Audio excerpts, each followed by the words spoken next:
Everybody come in, everybody to the party.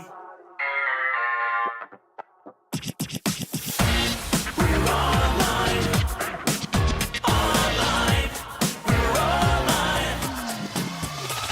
Step into the night where all the stars are bright. We're back again to do this, and we're gonna do it right. Something wild's in the air, I just know.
Everybody come in, everybody to the party. We're online, online, we're online. Step into the night where all the stars are bright. We're back again to do this, and we're gonna do it right. Something wild's in the air, I just know.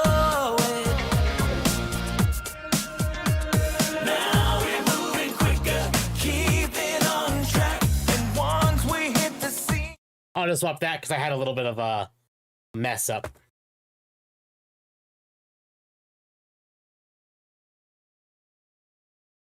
Hi, chat. No, the webcam is like, I move my head a certain way and it's like mouth open, even if it's not.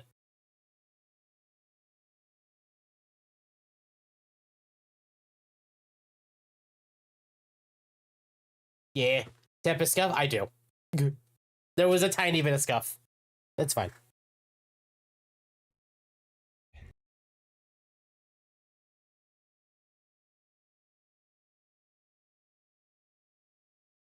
Well, welcome, Lazy. Welcome, Tapeworm. Oh, I need to show you something.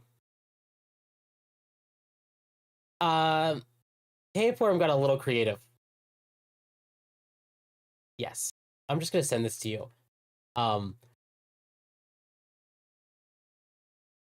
No, you could show it. Oh, Akka's muted. Oh, hold on. Thank you. A little There you go. My only complaint is that the hair is not fluffy enough. I think if I got an actual Yippee, I would commission it. I greatly appreciate Tapeworm, but that way, like, everything can be like uniform with it. You know? Well, we just need the hair to be fluffier. Well, also, I don't know if I would do like a Hikari Yippee or if I would do a Femdog Yippee. I think the attempt is really good. Hold on just a second. I think the attempt is very good. Never mind. I think the attempt is very good. However, It is very good. I think she just needs a little bit more hair. A little bit more. Yeah. Anyway, welcome to Nightwave Chat, the stream where we pretend to be like all of the other grifters. Not really, though. This Yippee is technically a bootleg. It's a rip-off Yippee. rip-off Sorry. Yippee? It's a Temu Yippee. A Temu Yippee. Damn. Angie eyebrows. Yeah, she definitely looks angry. They were talking about it in my Discord. By the way, chat, you guys should join my Discord. Oh, it's awesome. Chill. They were saying in my Discord, Nice. saying, let's see, hair horns.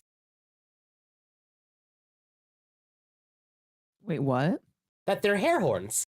Hair horns. That's not how that works. I know it's not. The great value Yippee. Great value Yippee. Hell yes.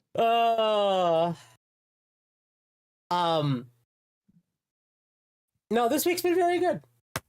I was sick for most of it. Still am, mildly. Yeah. You might be able to hear it. Funko Pop Yippee. Oh, ouch. The GameStop Yippee.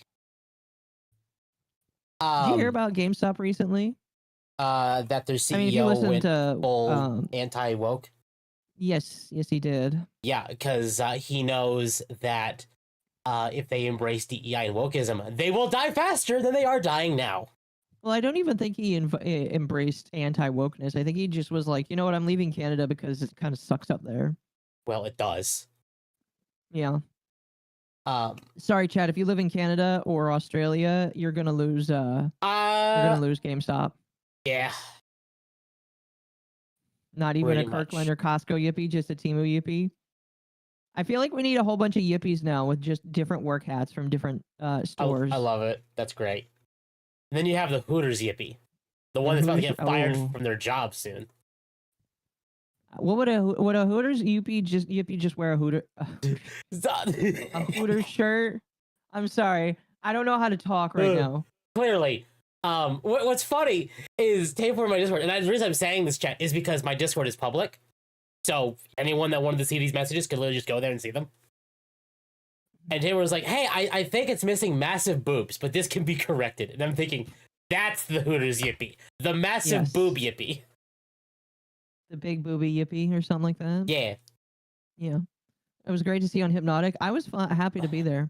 I didn't feel like I talked a whole lot, although I was just kind of not wanting to step over other people. Yeah. Although I kind of got the idea early on that people sometimes do, but you kind of have to know people in order to do it. So how do I get my own Yippee? There's somebody that you can commission that makes Yippies.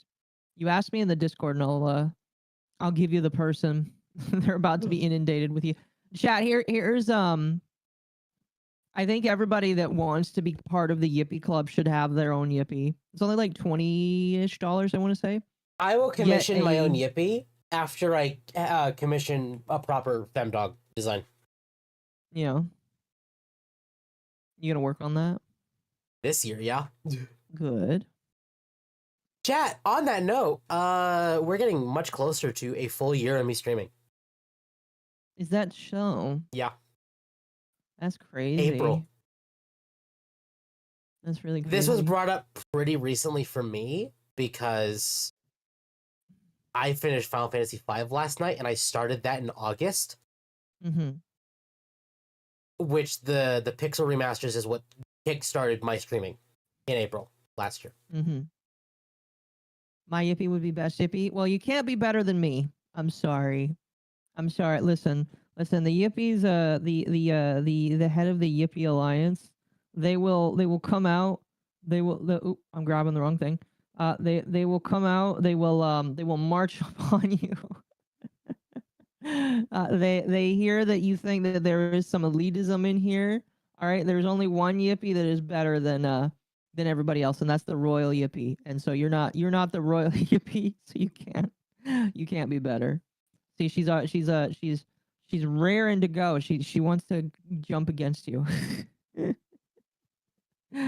Oh goodness. But yes, if you would like a Yippee, message me in Discord and I'll tell you. These Yippies are just Pepes with extra steps. We do have an egg Yippee. We do have an egg Yippee. Yes, we do.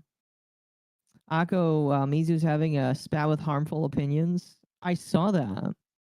That was interesting.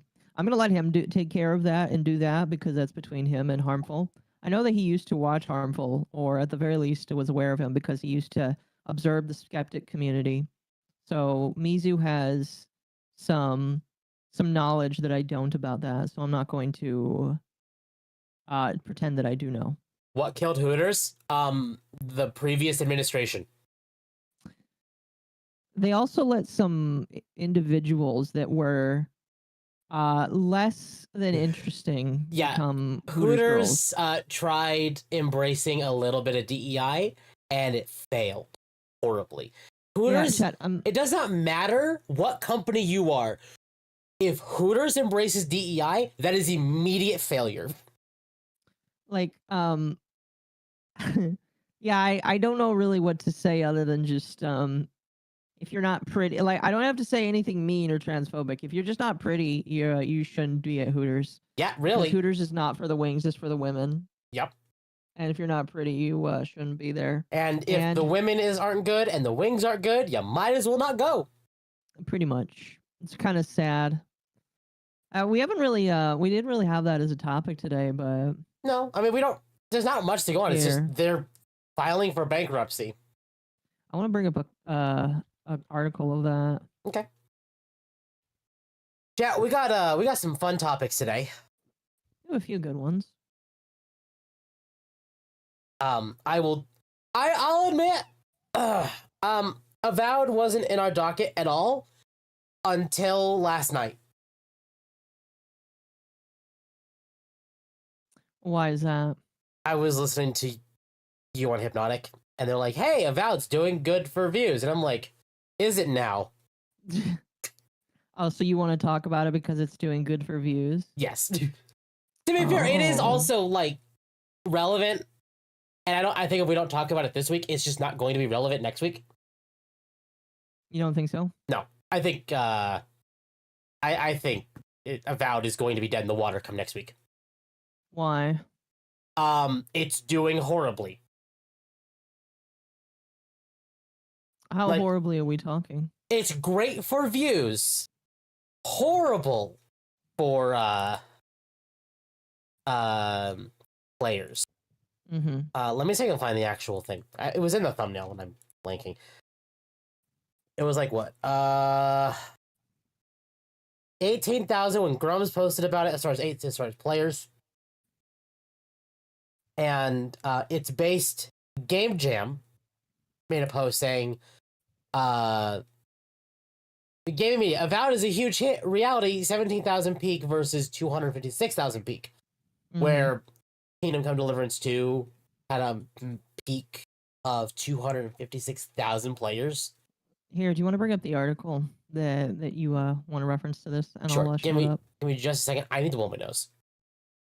Gross. Everything I heard about Avowed is that it is mid and forgettable. Chat, the first bit of stuff that I saw about Avowed was when Hypnotic decided to make his character. Have you guys seen this thing? This thing is beautiful and just I think you guys need to see just how beautiful this is. Here, I've shared it to Temp. Let me open my. I'm gonna wait for you to open it before I show everybody else. That's exactly what I was thinking you would say. Dom, is that you? You know, I initially was wondering if that was made by Dom. My eyes bleed. Streaming it. I disagree. Avowed does great reviews if you talk about games, not play them. Exactly. Yeah. See, we're not going to listen, chat. We're not going to touch. I'm definitely not going to touch Avowed. No. This game just looks like hot garbage. I've heard that it doesn't play very well. Blurst. Yeah, a little bit. Asmongold was on SteamDB the exact second of its peak, and he didn't know it was the peak. Oh no. Okay, how long has Avowed been out for? It's been out since the 18th. So 5 days. Yeah. How? Okay. Why are people deciding that it's a failure now? Chat, look at that monstrosity. Oh, never mind. The monstrosity is gone. I had to hide it from you. I didn't know. Did you show it to your audience? Very briefly. Very briefly. It's fine. Well, they don't need to see it. It's terrifying. No, okay, so seriously, it's been out for 5 days and people are already saying it's a failure. Why are they already saying that? Okay, so what's the... Hold on. Okay, so I'm going to bring up the SteamDB page. I'll that way we have the most accurate, like, player numbers. Yeah. Oh, it's trending right now on SteamDB. That's hilarious. Chat. Where is Avowed? Avowed, as of 7 hours ago, peaked at 19,198 players. Okay, so I am just the only reason why I ask is because, like, I know that First Descendant kind of hovers around these numbers as well. I'm just curious. Is that this is a failure according to everybody? So the reason why it's a failure is because, actually, let me stream this for you. That way you have what I'm looking at. Okay. See, that's why I put the question mark, because, like, people are saying it and that's what I'm hearing. And so I'm just like, okay, I want to have a discussion about this because people are saying this is a failure and I don't understand. The reason this is considered a failure is because this is an Xbox game. This is a full AAA, like... Okay, here's another way to put it. That way you have an understanding. Obsidian, the company, not the people involved with this game, because they all left Obsidian, is the team behind, or is the studio behind Knights of the Republic 2. So they made the sequel after BioWare. They made Fallout New Vegas. So two widely, like, considered games, like some of the best top marks in the industry. And then they went on to make Pillars of Eternity, I believe, which is what these games are based on. Like, Avowed is based on. Let me check. Okay. Pillars of Eternity. That's AAA. Yes. It looks like a PS3 game. Yeah. Oof. So they made Pillars of Eternity, which was kind of like the top-down RPG, kind of like Baldur's Gate or Divinity. And those were widely considered to be fantastic. And then they made Outer Worlds. Which, okay. So they had a pretty damn good pedigree. Obviously, they started going down and down and down the more they lost, like, the original part of the company. And then they were bought by Microsoft, and this is their first game since they were bought by Microsoft. And that was a couple years ago, right? Yeah. Okay. And the fact that this is their first game since they were bought by Microsoft, on top of that, the CEO has gone... what's the right way to say it? He went full tard on Twitter. Okay. Basically, embracing DEI. I don't I forget his name. Otherwise, I could search it up. You could just search CEO I could. of Hold on, chat. Obsidian. Actually, Showing this off for the internet to Nope. see. That's Cope. The game looks fine.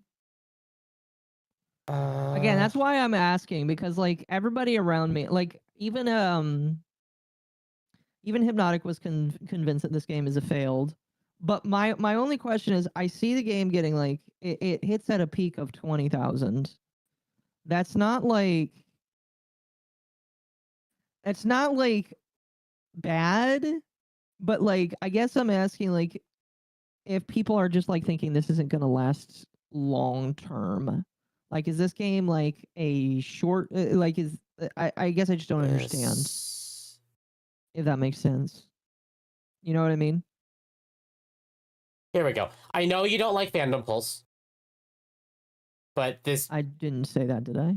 Oh, I don't know if you said it, or am I misremembering? Oh wait, these? Phantom Pulse is the one by John De La Rose, right? Yes, the one I that fucking Gators hate in. Phantom Pulse. I hate Phantom Pulse. Okay. Phantom Pulse. Obsidian Entertainment CEO hopes gamers will forget Avowed features pronouns, and art director endorses discriminatory hiring policies. I love that you can't keep reading because you need a. Yeah. Because, thank you. That was a wonderful decision. Anyway, and I think Smash also had, so Smash JP also had a. Let me bring it up because I saw that one pop up as well. Okay. I got an email from CEO of Obsidian telling me exactly what they're doing, and it's not pretty. When was this? This was in December. Oh, this was in December. It was in December, yeah. Oh, okay. This is pretty fresh. An anonymous whistleblower for Obsidian Entertainment has leaked to me directly an internal email sent to the entire company, signed by none other than Fergus Urquhart. I'm going to definitely say that name wrong. The CEO of the studio. The email provides a sad glimpse directly inside of the current state of Obsidian Entertainment. This insider has also revealed something both surprising and humbling. A lot of employees at Obsidian have been watching my videos in particular, covering this unfolding situation. Over the past few weeks, since the Matt Hansen controversy erupted, I've been brain, I need you to function, please. Inundated with messages Go slow and breathe. from folks connected to the studio in some way, shape, or form, all with eerily similar comments, or statements, sorry. Almost like, I don't know, a pattern of poor and misguided leadership. You be the judge. While I disagree with everything Matt and others are doing at the studio, I do worry about feeding the outrage machine. However, I worry that nothing will ever change for the better as long as people are ignorant of what is going on. Obsidian, the once beloved creator of classics like Fallout New Vegas and The Outer Worlds, find themselves at a serious crossroad. The internal climate is one of division, frustration, and stagnation. The whistleblower continues. The problem at Obsidian is cultural, and the culture flows from the top. According to the leaker and multiple other employees who've reached out to me, a significant portion of the staff agrees that Matt Hansen is a roadblock, stifling true creative freedoms in favor of pushing extreme ideologies. Matt has no fear of being fired because long before Microsoft bought OEI, this was the culture. Microsoft only further enforces that particular world and cultural view. There were some there that pushed back against it, but most just left. While the email from Fergus didn't name names, it inadvertently highlights the cracks forming in the studio's foundation. Interesting. So I just looked up, by the way. I mentioned the SteamDB for First Descendant, and I looked it up. So First Descendant SteamDB, their very first day, or like, well, I think it was either, so Tuesday was their first day. They peaked at 200,000 concurrents on their first day. Yep. And their all-time peak is 264. So I apologize, chat. That is pretty fucking dismal. If you can't, if a Korean game with hot titty girls beats you out like this, and you're by Microsoft and Obsidian, you got a problem. Now, to be fair, They have kind of gone down a little bit. Like their 24-hour peak is 12,000, but still, they started off kicking with almost a quarter of a million players. So, yeah, yeah, I agree. I agree. That's they fucking ruled. Yeah. In my personal opinion. I want you to do me a favor while you're on there. Look up Redfall. What's Redfall? That is another game made by the devs of Dishonored. Obsidian? Nope, but it's a studio owned by Microsoft. Oh. Yeah. Oh, it took me a moment. Oh. Yeah. Oh, no. Oh, thank you for the tube. First Descendant is also free. This is true. Also, I forgot to say it. Mercenary at the beginning. Oh, no, that wasn't Mercenary. Shoot, hold on. For some reason, it didn't show it on Sly for 2 at the beginning. VOD gang, gotta sleep. Have a good sleep. And all. 8 Redfall shut down? Yes. Dude. Is it Redfall single player only now? Or? Was up for, I believe, a month. Wow. It started at the peak. Holy shit. Yeah. That is less play. Not even hate playing. Yeah. This game was released in the middle of the COVID pandemic.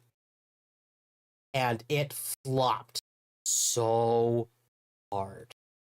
What is that? Okay, it even has more players right now than Avowed. Yeah. Granted, Destiny, is Destiny. I mean, 42,000 players active is not bad. No, it's not bad whatsoever. Holy cow. I mean, hell, you can look up continue. Suicide Squad and probably accomplish more players. Doesn't matter. Trash talk. Showing how aggressively mediocre the Outer Worlds was, I'm not surprised at how bland Avowed is. So no, I think that Avowed still has it. I think that they're about the same. No, Avowed is actually higher. Oh, their peak was right when the game started. Yeah. Oh. Longer than Concord, that's a praise. Yeah. Redfall is easily among the died early crowd. Yeah. Damn. You don't see shit happen like that very often. It's No, only you with don't. these games that actually suck ass. Was that What about original Warframe? Destiny not 2, or was it just called Destiny 2? That was actually Destiny 2. Destiny 1 is only on console. I know Warframe is probably going to be low. Oh, never mind. Warframe is beating out Destiny. What the fuck? Yeah, I'm not too surprised. Warframe beats out its 24-hour peak is 20,000 more than Destiny 2. Yep. Oh man, and Warframe is a free game, period. Well, that's probably why, is because it's a free game. Yeah, but Destiny has so much higher quality in my no harm to Warframe, but Destiny's got so many big people behind it. Look up launch day Skyrim or Oblivion. Actually, don't look up Oblivion. Sorry, Oblivion's a bad example. I looked it up recently. Oblivion's a horrible example. Oh, well, Skyrim is kind of just Skyrim. But the launch of Skyrim was 250,000 as well. Yeah. Man, the fact that Destiny's getting beat out by Warframe is kind of hilarious. Oh, Warframe has a dedicated fan base. Yeah, and Warframe also doesn't upset their fans nearly ever. Man, that is apparently insane. people are so mad about Overguard recently. I don't know why, but I don't think so. I've been seeing more videos pop up about it, about Overguard. Well, Spain, thank you for the 2. All the Destiny players are switching to Warframe. This is true. Yeah, and I they kind are. of am not happy about that. Like, I've seen some Destiny players go I'm literally leaving Destiny, and I'm gonna try Warframe. As long as they don't bring their normie culture into Warframe, I'm okay with it. So, anyway, this is what Fergus went on to say.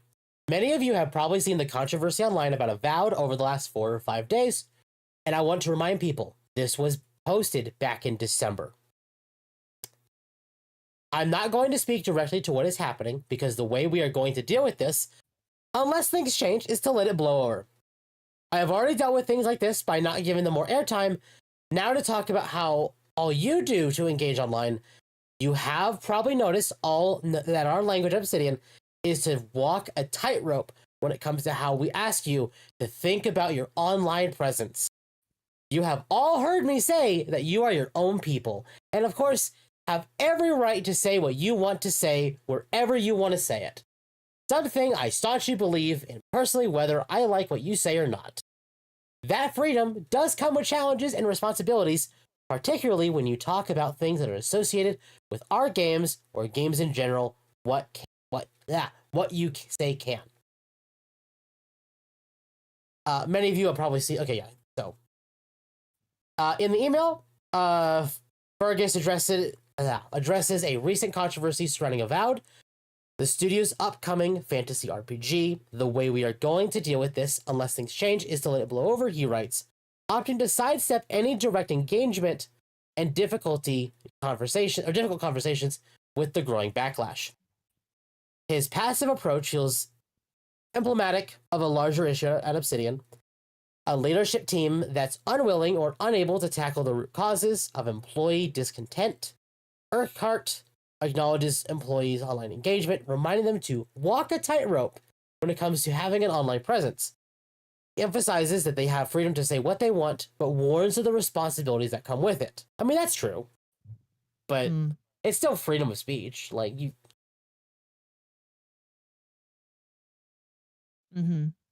Sorry. No, you're good. Particularly with Obsidian, discussing Obsidian's games. While this might seem like a boilerplate corporate language on the surface, it reveals a far deeper issue. Employees feel increasingly constrained in their ability to speak freely, even within the walls of their own studio, as Matt Hansen's influence looms large from an overwhelming amount of actual people connected to Matt in some form or another. They all are in unison with their message to me. No one wants him there, as they fear he single-handedly is dragging down the company within. The whistleblower who leaked this email and many others who contacted me since the controversy began paint the picture of a studio caught in the grip of extreme ideological agendas. Well, I've discussed plenty of times on my channel how woke cultures in game development ultimately consume the very company they aim to raise up. Matt Hansen, a senior leader at Obsidian, is at the center of it all with Obsidian. According to people close to him, his leadership style has become synonymous with censorship and the suppression of creative voices that don't align with his worldview. He's blocking true creative freedoms for the sake of pushing his extreme ideologies, I've been told. What's striking is how widespread this sentiment appears to be. From my view, based on the sheer volume of messages I've received from too many people to count at this point, it feels almost unanimous. And yet, according to my source, nothing inside Obsidian seems to be changing at all. This direction... It's going to get worse. Exactly. I mean, this was a month ago, 2 months, almost 3 months ago, so Yeah. Probably isn't getting any better. This direction is particularly concerning given the stakes. Avowed is shaping up to be one of Obsidian's most ambitious projects, but now it's been overshadowed by growing internal strife and external skepticism. Cracks starting to show. Urquhart's emails, while professional and measured, underscores the sense that he's lost control of the studio.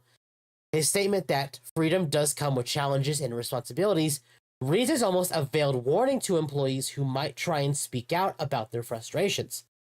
I've had other whistleblowers expose some serious problems at the studio, only to message me later asking not to discuss the story due to fear of backlash on them in particular. This is not a productive work environment.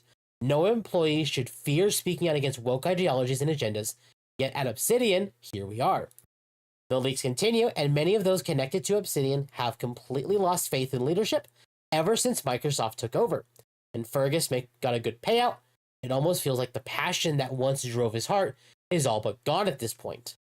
The whistleblower described a workplace where morale is at an all-time low, creativity is stifled, and fear of any retaliation silences the current growing dissent. Ideology has taken precedent over storytelling, and Avowed, a game once brimming with potential, now risk becoming a casualty of this internal chaos. It's gotten so bad that the situation grows well beyond the perception of Avowed's problems that's in question anymore is Obsidian's ability to survive as a studio if these issues go unresolved. From what I've been told, there's a growing sense that Obsidian is teetering on the edge. Don't be surprised if this is the beginning of the end. I don't like that smile. I don't He's either. got a scary smile. That's a very rapey smile. Okay, I wouldn't say that necessarily, but Well, okay. I'm not saying he is. I'm just saying, like, some people have that smile that's just like, stay away. I got no comment for that. Fergus Urquhart's leadership is being questioned internally, and Matt Hansen's unchecked influence and protection from Microsoft proper is causing a gigantic rift within the company. If major changes don't happen soon, the very foundation of the studio could collapse under the weight of its own internal strife. The cracks are starting to show. The choice now is whether Obsidian will actually try to patch them up and refocus on what made them great in the first place, creative freedom and bold storytelling, or, based on this email, more likely allow themselves to crumble, destroying quality developers and employees' lives while it spirals to drain. Either way, the next few months will be pivotal, not just for Avowed, but for the future of one of gaming's most iconic studios. There are so many great, hardworking, and talented employees at Obsidian. The current situation they're facing is a damn shame. Are you saying he looks like an NTR protagonist? He kind of does. Oh man, that's mean. That's almost as mean as saying about someone like Patrick Tomlinson. Oh, Chat, you're so mean.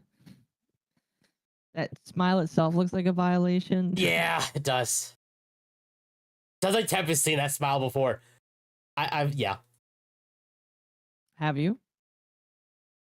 Online, yeah, not physically. Oh. Okay. So, Well, I'll go ahead. and this was back in December. Mm-hmm. And now looking at Avowed's numbers on SteamDB, I don't think Obsidian's long with this world. No, if this is so is this a single player game or is Yes. it online? Okay, so okay. So there's no online aspects, it's just single player. Nope. Model, can you not do that face again, please? Yep. Oh, it's gonna do it all the time. Kind of looks like he's holding in a fart. Oh. Yeah. So, I hate to agree with you, but you're kind of right. He does kind of look like he's holding in a fart. so chat, do we want to see how much they embrace DEI? How much did they embrace DEI?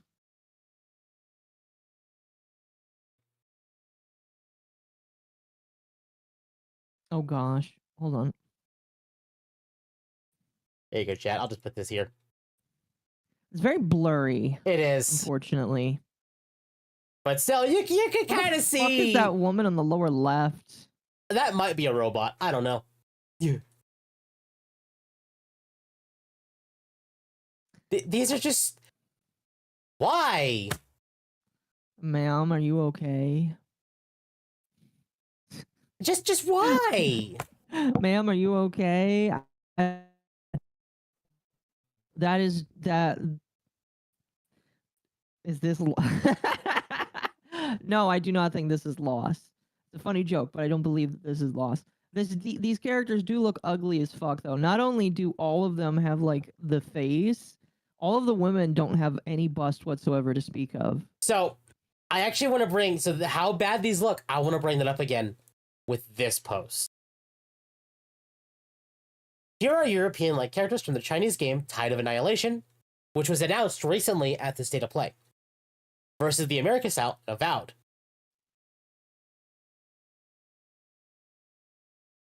Can you tell the difference? Wait. What is Tide of Annihilation? So Tide of Annihilation is a action RPG set in like the king or like the Arthurian legend. It looks pretty good. I must point out that the main protagonist of that game has the same voice actor as Shadowheart in Baldur's Gate 3. Interesting. So I will be checking this game out when it releases. You're playing more Chinese slop, are you? Yep. Meanwhile, so hot. What the fuck is that? Just say hot or not. Like the chick on This the is bottom. I think that's a not- chick on the bottom. I think. Whatever that is, the answer is not. It looks like the obsessed fan from Oblivion and Starfield. You see it, don't you? Hold on. What is their name? Obsessed fan? Obsessed fan. Hold on. Let me see. Obsessed fan Oblivion.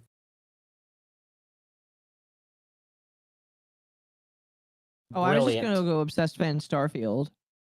Oh, But I'm gonna Oblivion do. actually is I'm gonna do better. one better. That's actually more accurate.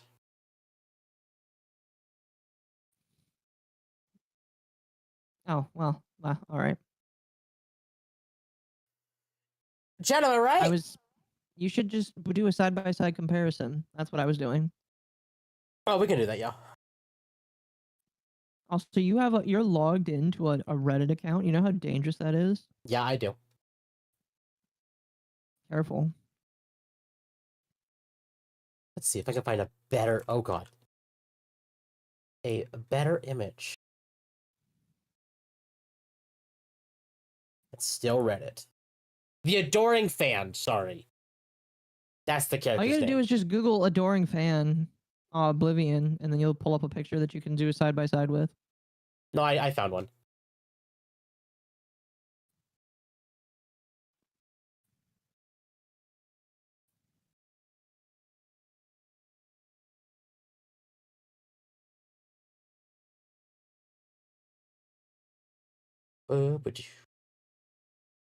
By Azura. It's a high elf in Oblivion, you know.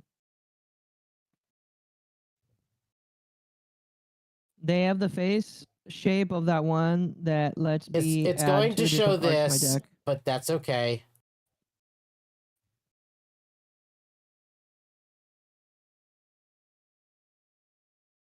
Yeah, that's it's the same nose too. Yeah, it is. I'm gonna be honest with you. The Oblivion guy kind of looks like Nick Avocado. God. I'm sorry, he just kind of does. and now I know you're it's not gonna showing on my unsee stream it. chat here. That's why you all can see what I'm looking at. Like, why? Like, it's the same thing. No, 100% is the same thing. It's a hot hue elf in Oblivion. Yes. Nope. No, You just ended your stream. I know. It's fine. Hold on. I'm working it.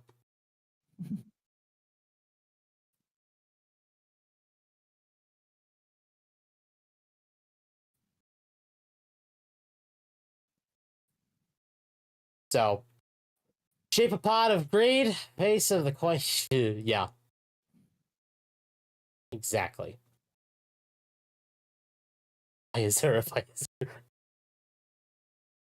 So yeah, that Avowed is not doing well. No, I agree now. At all. I'm in agreement. It does not look look like it's doing good. PC Gamer also came out swinging with a what the fuck post. Avowed's best enjoyed if you ignore the frame rate. Maybe we should do this more often. Wait. So yeah, I heard that the frame rate for Avowed was like really bad. Is it like less than 60? Do you have gameplay footage? I to show have how no bad it gameplay is? footage. That. Darn. Oh, but they do have this. Oh. Thank you, Wait. PC Gamer.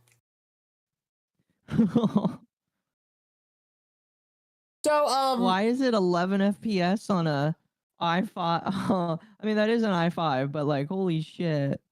So that's an i5 9700K with an RX 5700 XT. Mm-hmm. That is the 1% lows. So the average FPS is around 30. But still, like, Damn. like here's a great one.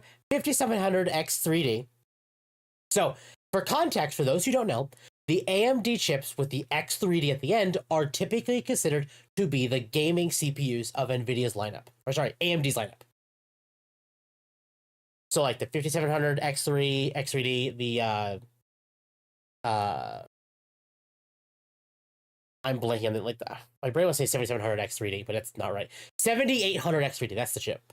And then the 9800 X3D now. Like these are the gaming chips for CPUs for AMD.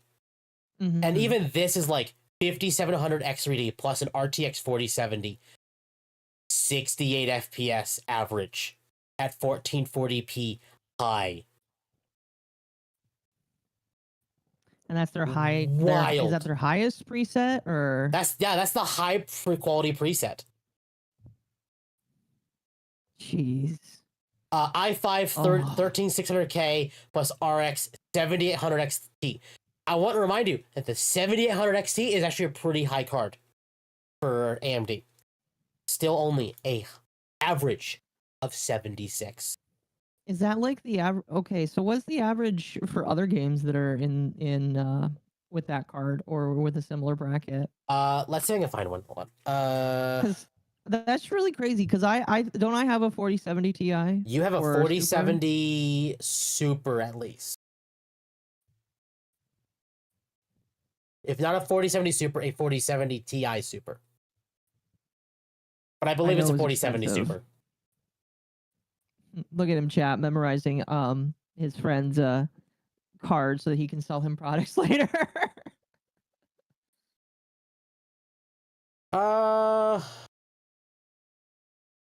Okay.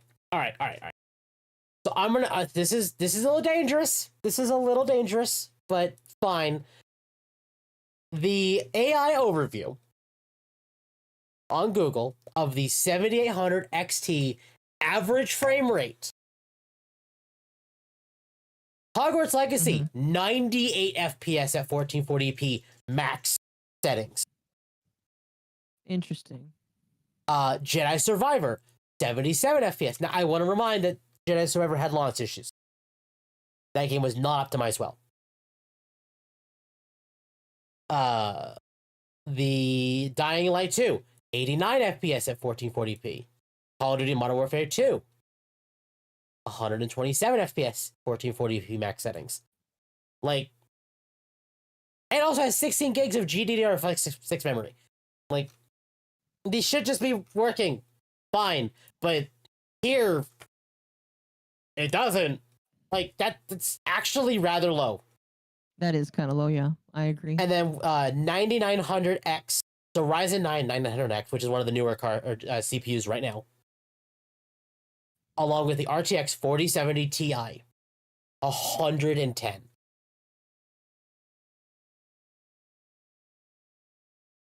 And only, so now I want to run this one, the Core Ultra 7 265K. These Intel chips are actually not built right. They're actually bad. Like, because of these chips, you are still better off going 14th gen Intel or the going back to a 7800 X3D AMD chip or a 9800 X3D at this point. I think we've talked about that before. What's wrong with the newer chips? Is it just that so there's the an issue? 13th and 14th gen CPUs for Intel are practically exploding. They have, for the most part, fixed it, but it's primarily caused by when you overclocking the CPU. Okay. So don't overclock your CPUs. I have a 13th gen. I don't overclock it. What do I have? Like a 9th? Yeah, I believe you have a 9th or 10th, I believe. Okay. You're fine. I gotta get a new one soon, chat. Maybe upgrade to a 12. So, yeah, not great. Not great at all for this. Let's see. That doesn't sound pretty good at all. No. It sounds like they have. Now, I'm assuming this is also an Xbox title. Yes, it is, and also Game Pass. I've heard that it's doing better on. Was it doing better on Game Pass or? I have no idea.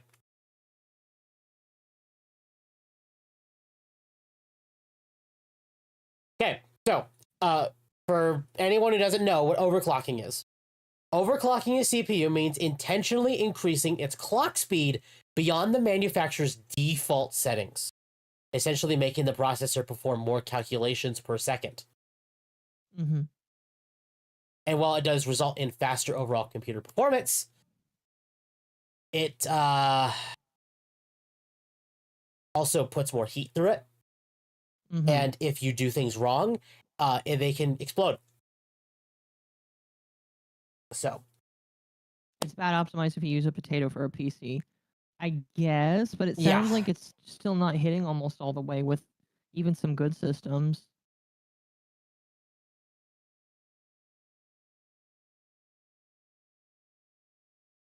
see, I would expect maybe like those numbers at 1440p high with those Mhm. like those specs, those parts. That sounds about right. And if we look back at what they were saying, like, Hogwarts Legacy is about that with these same stuff on max at 1440p. Mhm. So that's what I would expect more, but this is on high. It's not max settings. And I think that's what makes it even worse, is that this isn't max settings. Wait, I thought you said it was max settings. For Avowed, this isn't max settings. This is just high quality. This is the tier below, or maybe even 2 tiers below. I don't know how they do their in-game settings for Avowed. Really? Yeah. This is the setting at least below max settings. What does max settings look like? Probably worse. I don't know. They don't actually list like the max settings here. Oh. They just list high quality preset.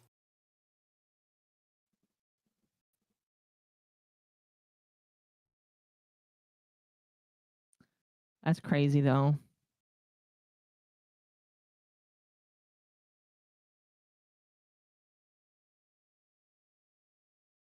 Runs fine for me on my 1650 Super and Core i5. I guess there's a chance that this system is wrong then. Well, no. It also depends on optimization per game. I guess I would ask Kavach what your settings are. Exactly. And it also depends on the settings. Like, you could have like high settings, but you could turn off like different like things to like turn off a few boxes and still run on high settings. Mm-hmm. Unless you're running like preset high. But this is bad for Avowed because it's only high quality and it's receiving the same amount of FPS that Hogwarts Legacy was on max. And Hogwarts Legacy, having played the damn game, is very poorly optimized. Very, very poorly optimized. There's a reason why I'm terrified to play the game sometimes, just because of sometimes it crashes on my system, and my system is not bad. No, your system's not bad at all.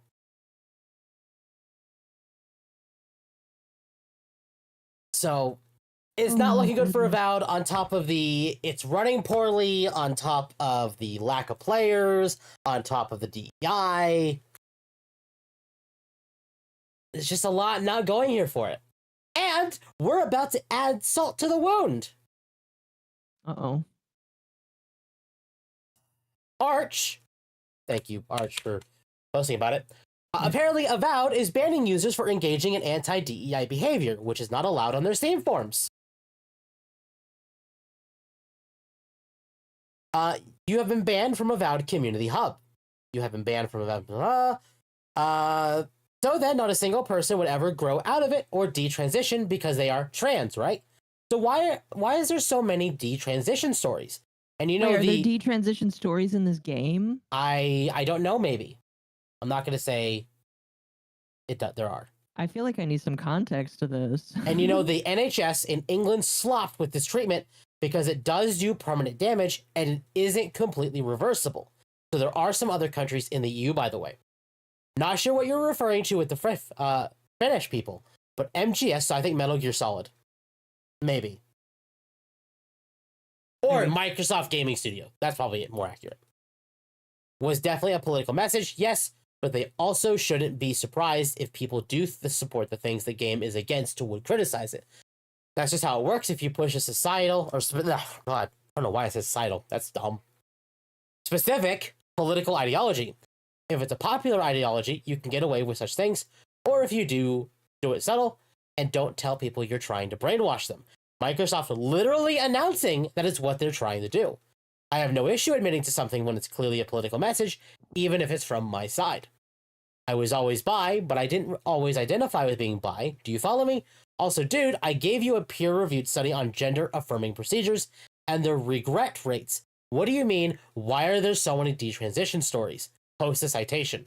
And none of those things are even related to the game itself, except maybe the vague me no likey when media acknowledges that trans people exist. Finnish language has no gendered pronouns, very political. I will say this is not really like on topic for the game. Why is this even being like I don't agree know. that it's kind of dumb to get banned.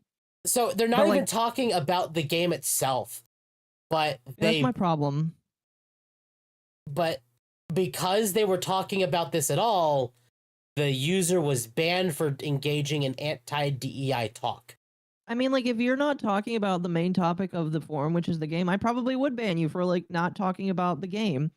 I think the reason that they banned them is kind of gay, but, like, bro, you need to keep to the top. Like, I don't understand what the topic for this is. It should have been the topic of the game, but I wouldn't have banned them for anti-DEI talk because that shouldn't matter here.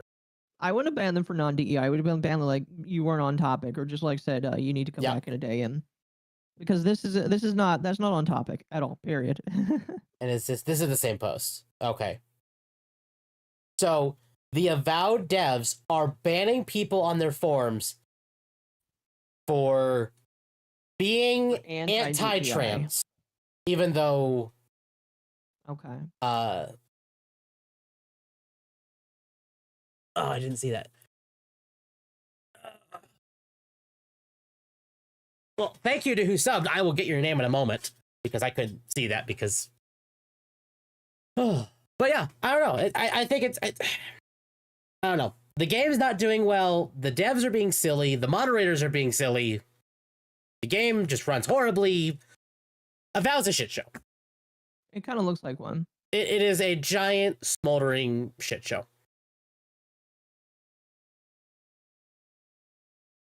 And I'm not quite sure what the answer to it is. It just kind of looks like a really sad shit show. Yeah. I don't know. Like I said, I wasn't initially convinced, but now it does kind of look like it's fallen by the wayside. Okay. I guess the question will be whether or not it can recover, or if they're kind of just screwed. The late Lord Hood, thank you for the subscription.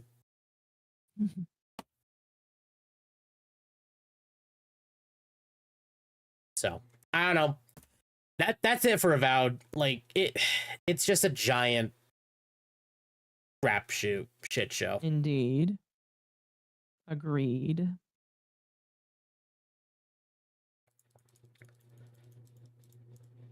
I guess in the same note, chat, there was something I wanted to react to tonight.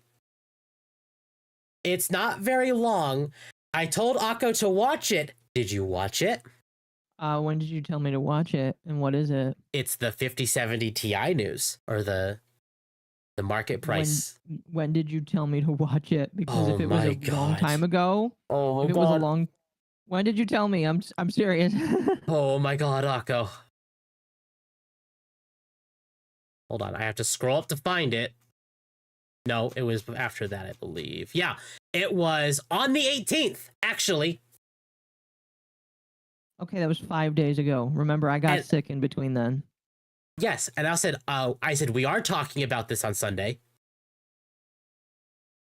Okay, you didn't actually watch it. Okay, you didn't watch it. I actually didn't ask you to watch it. That's my bad. I'll take the blame for that one. I'm getting mad at Akko for not telling us something. Chad, I'm getting gaslit by my own my own dog right here. Yes, you are. What the fuck? Octopus moment. No, he told me see, now you got in the chat to get upset at me too. So this is a 15-minute video. And it's a Jay's 2 cents video. For those of you in chat who watch Jay's 2 cents, it is one of those. Which means it's going to be interesting. The short In a good or version of bad it, way? he broke NDA to talk about this because it was that important to talk about. Okay. So, am I streaming it to you or no? No, You're I'm not. not. Here. Let me know if you can see that.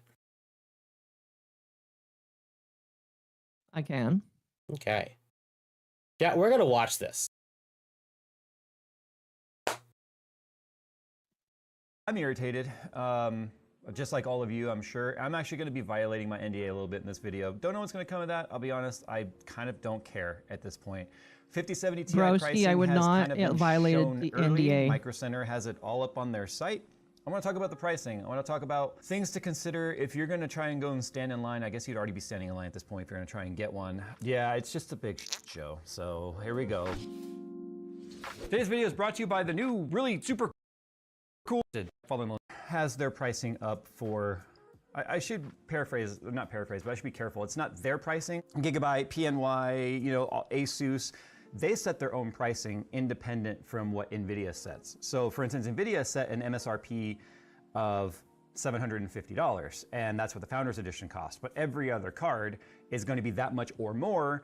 You guys know how it works by now. So it takes, you know, everyone puts their custom twist on building these cards. Apparently, if we look at this pricing and we sort by price, there's a range of $750 to $1,009, which, could you imagine spending $1,010, $1,999 on a 70 tier card?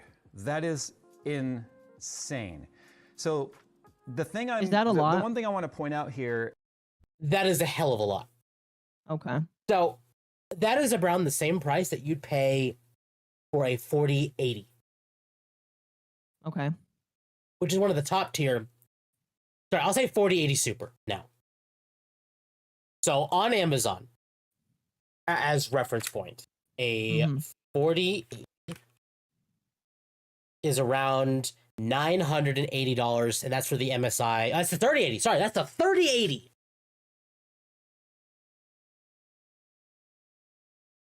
Okay. Wow, Amazon. Okay. 50 or 40, 80 cards are just not being sold right now on Amazon. Okay. Is there a reason why they're not being sold right now? Yeah, because people don't want to buy 50 series cards because they're so bad. Oh, fair enough. That's right. Okay, so I'm assuming this video is going to be talking about the 50 series cards and just how bad they are, right? This one, no. Okay. Because I did want to talk about that a little bit. Okay. As to like how I'm gonna sort of violate my embargo a little bit. We're not allowed to talk early about what card we have, what cards we're testing, or confirmation we even have it. I don't care. This is the card that Nvidia sent. This You're is the never Asus gonna get a test 5070 ever Ti again, Prime. broski. The reason why Nvidia sent this card is, one, they don't have a Founders Edition card for 5070 Ti, which is really odd to me because they did for 30 series and 40 series. Anyway, digressing a little bit here, they sent this card because it's MSRP, a $750 card. That's why we're going to be able to release the information on February 19th for the embargo, because of the fact that it is an MSRP card. Every other card, if it's even like $1 more than $750, has to wait until the 20th, which is also the on-shelf date, and it even says it on the Micro Center website. But now I have to like severely ask myself the question, how do I approach this review monetarily? And what I mean by that is all the numbers are going to be what they are. The FPS, the frame times, the power draw, all of that stuff. But value is the number one thing and the proposition people need to determine what card they're going to buy. The reason why I'm a little TO'd at the moment, ticked off, you know what? I'm pissed off, I'm not ticked off, because Hell this yeah. was sent to us as a Get pissed. retail MSRP $750 card. But if we look on Micro Center's website right now and we find this exact same model, $899. Jeez. That's a lot different than $750, which is the MSRP. Okay, pause it real MS quickly. Okay. Can I just say, these things are way too fucking expensive. Yes, they And are. like we'll say here when we actually get to talking about this, these things are way too expensive for the AI upgrade component. Like as I've done little bits and pieces of reading, I've basically learned that the 50 series, the only difference is that they've added AI onto a 40 series and decided to put a 5 on it instead of a 4. So I legitimately just don't see how that's any better, which is why I don't know. I don't know. This just seems like a piece of shit. Well, the not 50 him, but the series thing. cards are strictly AI. When the 5080 and 5090 came out, or at least when we started getting news about them, they were only 30% better than the 4080 and 4090. Or sorry, 4080 Super and 4090. Only 30% better. But they also cost 30% more than those cards. A 5080 was $1,500. Mm-hmm. A 5090 is nearly $2,000. And what does it do? As opposed to you know, like it's a 440 version series. AI. Okay. I wish I could say more. But these things shipped under the pretense of DLSS 4. DLSS is AI upscaling. Mm-hmm. These cards were only sold with the pretense of, hey, we used AI to make your games better so game devs don't be more lazy. The big issue I have with that is that game devs are going to be way more lazy, and they're going to expect you to have an AI system in order to... Exactly. No. No. I mean, he even says later in the Absolutely video that PC gaming is becoming an expensive hobby to the point, why bother? Like, we're coming to a point that maybe if you're a gamer, maybe actually buying the PlayStation 5, maybe go buy the next Xbox. You know, that's probably what they want you to say and do. Exactly. They That's want you to exactly buy what the they want next- you to do. Something like Because that. you Here, could buy talk a for moment. full-on gaming system for, like, if your sole purpose with this is gaming, like, if that is your sole purpose, you're not using it for work, you're not using it for things, your sole purpose is strictly playing the next Call of Duty, why not just go buy a console then? It is going to be cheaper. Obviously, there are better reasons to buy a PC. Like, if you're working from it, you're doing content creation, you're gaming, like, if you're using it for a lot of things, it's better to pay, you know, the bigger money because you're going to get way more years out of it. But even then, like, a computer with, say, the 9800X3D, the 5090, 32 gigs of RAM, you're looking at potentially $4,000. I must ask, what does the AI thing actually do for you besides artificially adding more frames to you? Nothing. Seriously? It adds more frames. That's it. That's all it does.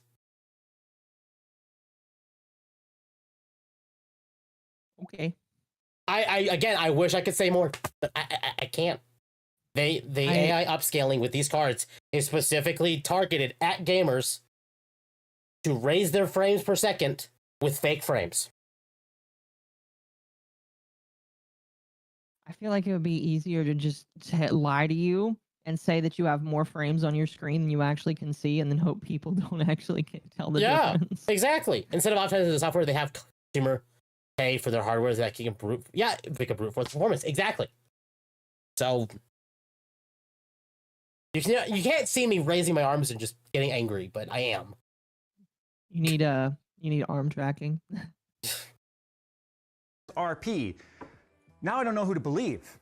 So there's only a couple ways I could see this having gone, specifically regarding why it shows $900 on Micro Center's website and Nvidia telling us this is a $750 MSRP model. Scenario number one. Nvidia and Asus are in cahoots with that. I'm not so sure that that's realistic, but that's an option. That's a way people could perceive it, right? Scenario number two. the card is $750, and Micro Center is jacking the price up because of supply and demand. To understand marketing real quick, you have to, quick backstory. There's MSRP, SRP, and MAP. These are the three ways that you're gonna hear about pricing. There is the manufacturer suggested retail price, which in this instance would kind of be like Nvidia, right? Nvidia sets like the base price, which is at that point gonna be $750.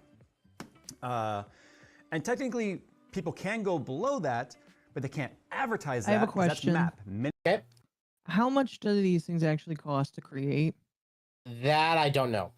Like, I would need say to know within, parts, materials, and time spent. I would say probably within the millions. If you're thinking about the internal parts, millions. No, I'm saying individual cards. How much it costs to make them? Probably then. One individual card. Okay, hold on. Let's see. I need to know. How much to make a single GPU?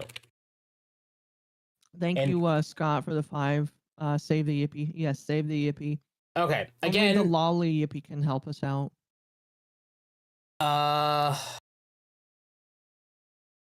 Okay, here's one from Quora.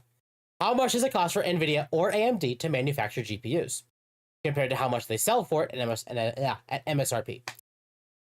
The cost to manufacture GPUs like the Nvidia RTX 3070 and 3080 involves several factors, including the cost of materials, design, manufacturing, and marketing. While exact figures for Nvidia or AMD's production costs are not publicly disclosed, estimates can provide some insight. Materials, the cost of silicon wafers, packaging, and other materials typically accounts for a significant portion of the total manufacturing cost. For high-end GPUs, these costs can range from $100 to $300 per unit. Fabrication, the cost of using semiconductor fabrication plants, fabs, can vary widely based on technology node and production volume. Advanced nodes like 7 nanometers or 12 nanometers are more expensive, potentially adding another $100 to $200 to the cost. R&D costs, research and development, are substantial, especially for cutting-edge technology. These costs are often amortized over the expected sales volume of the product. And marketing and distribution. Marketing and logistics can also impact the overall cost, though these are less directly tied to the manufacturing process. For example, estimates for the RTX 3080 suggest the total manufacturing cost might be around $300 to $500, depending on the factors mentioned above. Given that the MSRP is $700, this indicates a healthy margin, which is typical for consumer electronics. Pricing strategy. Nvidia and AMD employ several strategies when determining pricing: market demand, competition, product positioning, supply chain costs, and consumer psychology. Pricing strategies may take into account psychological pricing, where certain price points like $699 instead of $700 are used to make products appear more attractive. While the exact manufacturing costs of specific GPUs are not publicly available, estimates suggest they are significantly lower than the MSRP. The pricing reflects a combination of production costs, market costs, competitive landscape, and strategic positioning. TLDR. Nvidia is the Apple of gaming, so they can charge up the ass. So they don't need to charge that much. They choose to charge that much, is what I'm Correct. hearing. Okay. That's exactly it. So, did the 5090 need to be $2,000? No, probably.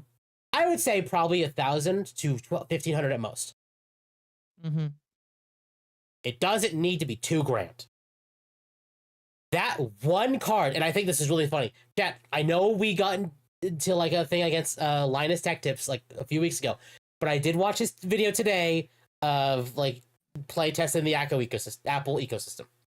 And they actively made a joke talking about the fact that it costs less to buy an Apple display stand than it does to buy a 5090. The Apple display stand is $1,000. The stand to your monitor is $1,000 less than the 5090. I don't know if that's as much of an own on the system as some people might think it is.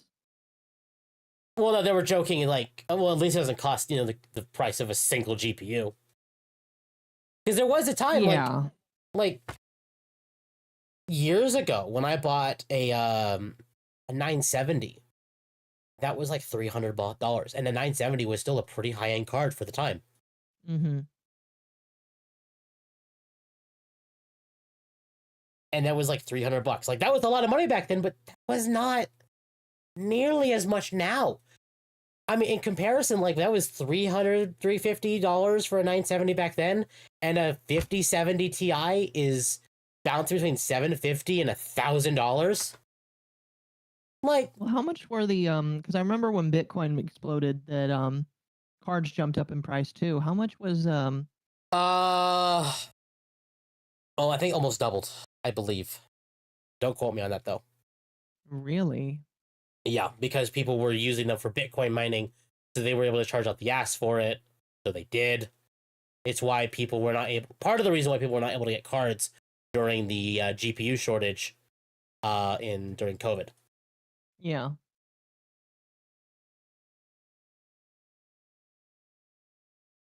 Minimum Interesting. advertised price. So MAP means $750. That's MAP. It can't go below that as advertised, but you can sell it for less than that, but you can't advertise it for less than that. And that's because of like fairness amongst the brands or whatever. But I think we can all agree at this point, there's no fairness for the consumer. There's only fairness amongst their own like good old boys, like the old guard club, okay? The other possibility, which could be a bit more realistic, Asus tells Nvidia this is our MSRP card. Nvidia collects the cards, disperses them out amongst the media channels, us, Linus, Digital Foundry, Gamers Nexus, Hardware Unboxed, all those guys. But the price is really $900. That's a more realistic scenario. But I'm now really confused as to why we have this card and we're told to review it under the premise that it's $750 when clearly Asus believes it to be a $900 graphics card. Now, when we talk about the model number, that's the only thing we have to kind of confirm whether or not it's the same card entirely. I believe the model number is shortened for probably sequel reasons on the Micro Center website. But the manufacturer part number says PRM 5070 Ti 16G. I think that obviously stands for Prime 5070 Ti 16G. Model number on here, Prime-RTX 5070 Ti-16G. So as far as I can tell, it is the exact same card. It's not an OC version. It's nothing like, even if it was just an OC difference, like a different BIOS, it's not $150 worth of BIOS. I can promise you that. So this is more so out of control than ever. And you guys go to microcenter.com and look at it for yourself. You know, it's not like this is some archive.org version of the page where there was like a oopsie, somebody accidentally put the pricing up. It says the price and available on the 20th. But $979 for an MSI, $909 for an MSI, $939 for an MSI. PNY is the only one showing at $750, which is funny because I don't think it really is even going to be $750 because that doesn't seem to take into account the 10% tariff that went into effect on February 1st. So that really should be $825, I think, if we're adding $75 to that. So that's weird. I don't know what's going to happen there. Anyway, Gigabyte at $979, Gigabyte at $900, this card at $900. Nvidia or MSI 5070 Ti Vanguard SoC Launch Edition, $1,009. $899, So, $999. So we have a $1,000 Gigabyte card. All of these cards are exactly the same. They're just colored differently, and different companies are coloring them differently. Is that right? 'Cause I know Asus Essentially, and yes. Yeah. 'Cause they all have different colors. There might be slight performance differences, but essentially, yes. Mm-hmm. Okay. But because of the name brand, like Asus or Gigabyte or MSI, they could be like, well, this name brings us money. Jack the price. Of course. I think as an example, don't quote me on this. The 5090 Asus. Actually, I could just do Micro Center. Hold on. Okay. Micro Center. Has Royal Yippee been treated today? No, she has not. 59. No, I do not want you to know my location. Screw off. We need to know your location. No, you really don't. Okay. Sadness. Okay, here's a fantastic. Asus, Nvidia GeForce RTX 5090 tough gaming, overclocked triple fan, 32 gigabytes, GDR7, PCIe 5.0 graphics card. $2,750. Why that expensive? Because Asus or Asus.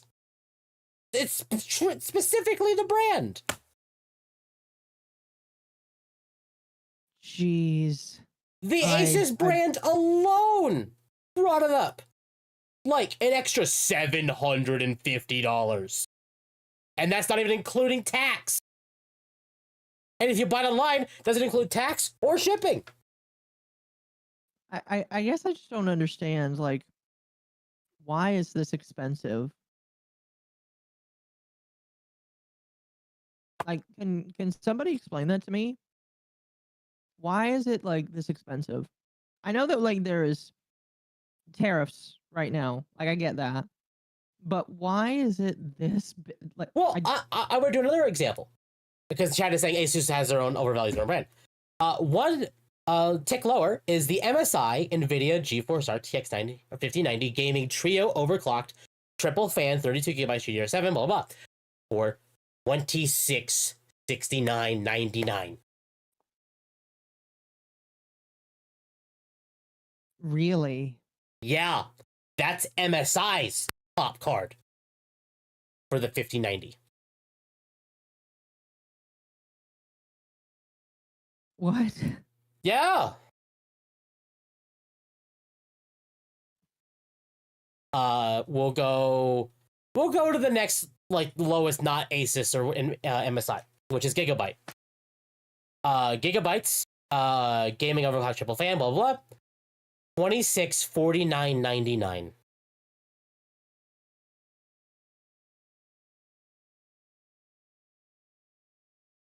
Wow. Why?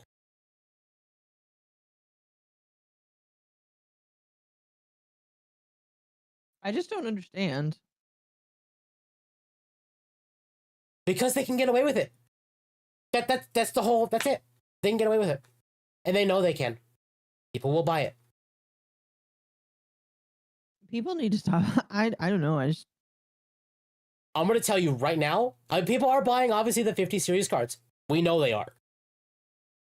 If you need to buy a GPU, hold out for a bit. Wait until AMD shows us what they got cooking.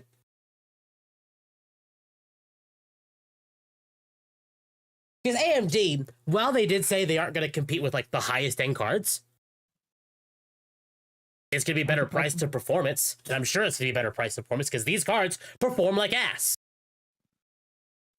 Yeah, I mean, like, if it's only a 30% difference between the 4090 and the 5090, and the 4090 is like $1,000 card, and we're paying nearly $1,500 more for a 30% increase. Yeah, no. If these cards are literally just the same except the only difference is that they have AI. I don't see any reason why people would buy them. I legitimately don't. I just, I don't know. Does anybody in chat want to buy one? Or okay, if anybody in chat has bought one, I'd like to know. It's fucking stupid, is what it is. I just don't get it.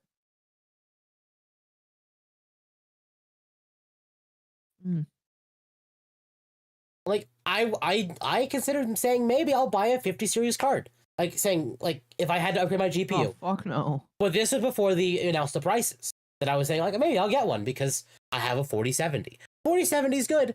What if I could have better? Mm-hmm. There's not better. No, there's objectively no better. Bought what? A 50 series card.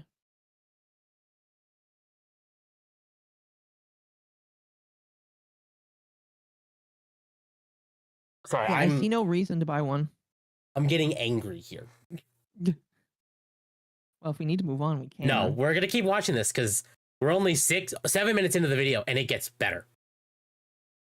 You mean it gets worse? Master with a $1,000 Asus card, the tough And then we have a 960. So as you can see, these prices have encroached on the MSRP of like a 5080 Founders. Now finding a $1,000 Founders or finding a $1,000, you know, aftermarket version or AIB version of that card is damn near impossible. The only people that are getting them for that price are those that are camping out at either Best Buys or Micro Centers and happening to find one. Yes, Micro Center did get some FEs kind of sporadically. I'm going to tell you right now without going into details because I'm really tiptoeing the line here on embargo stuff.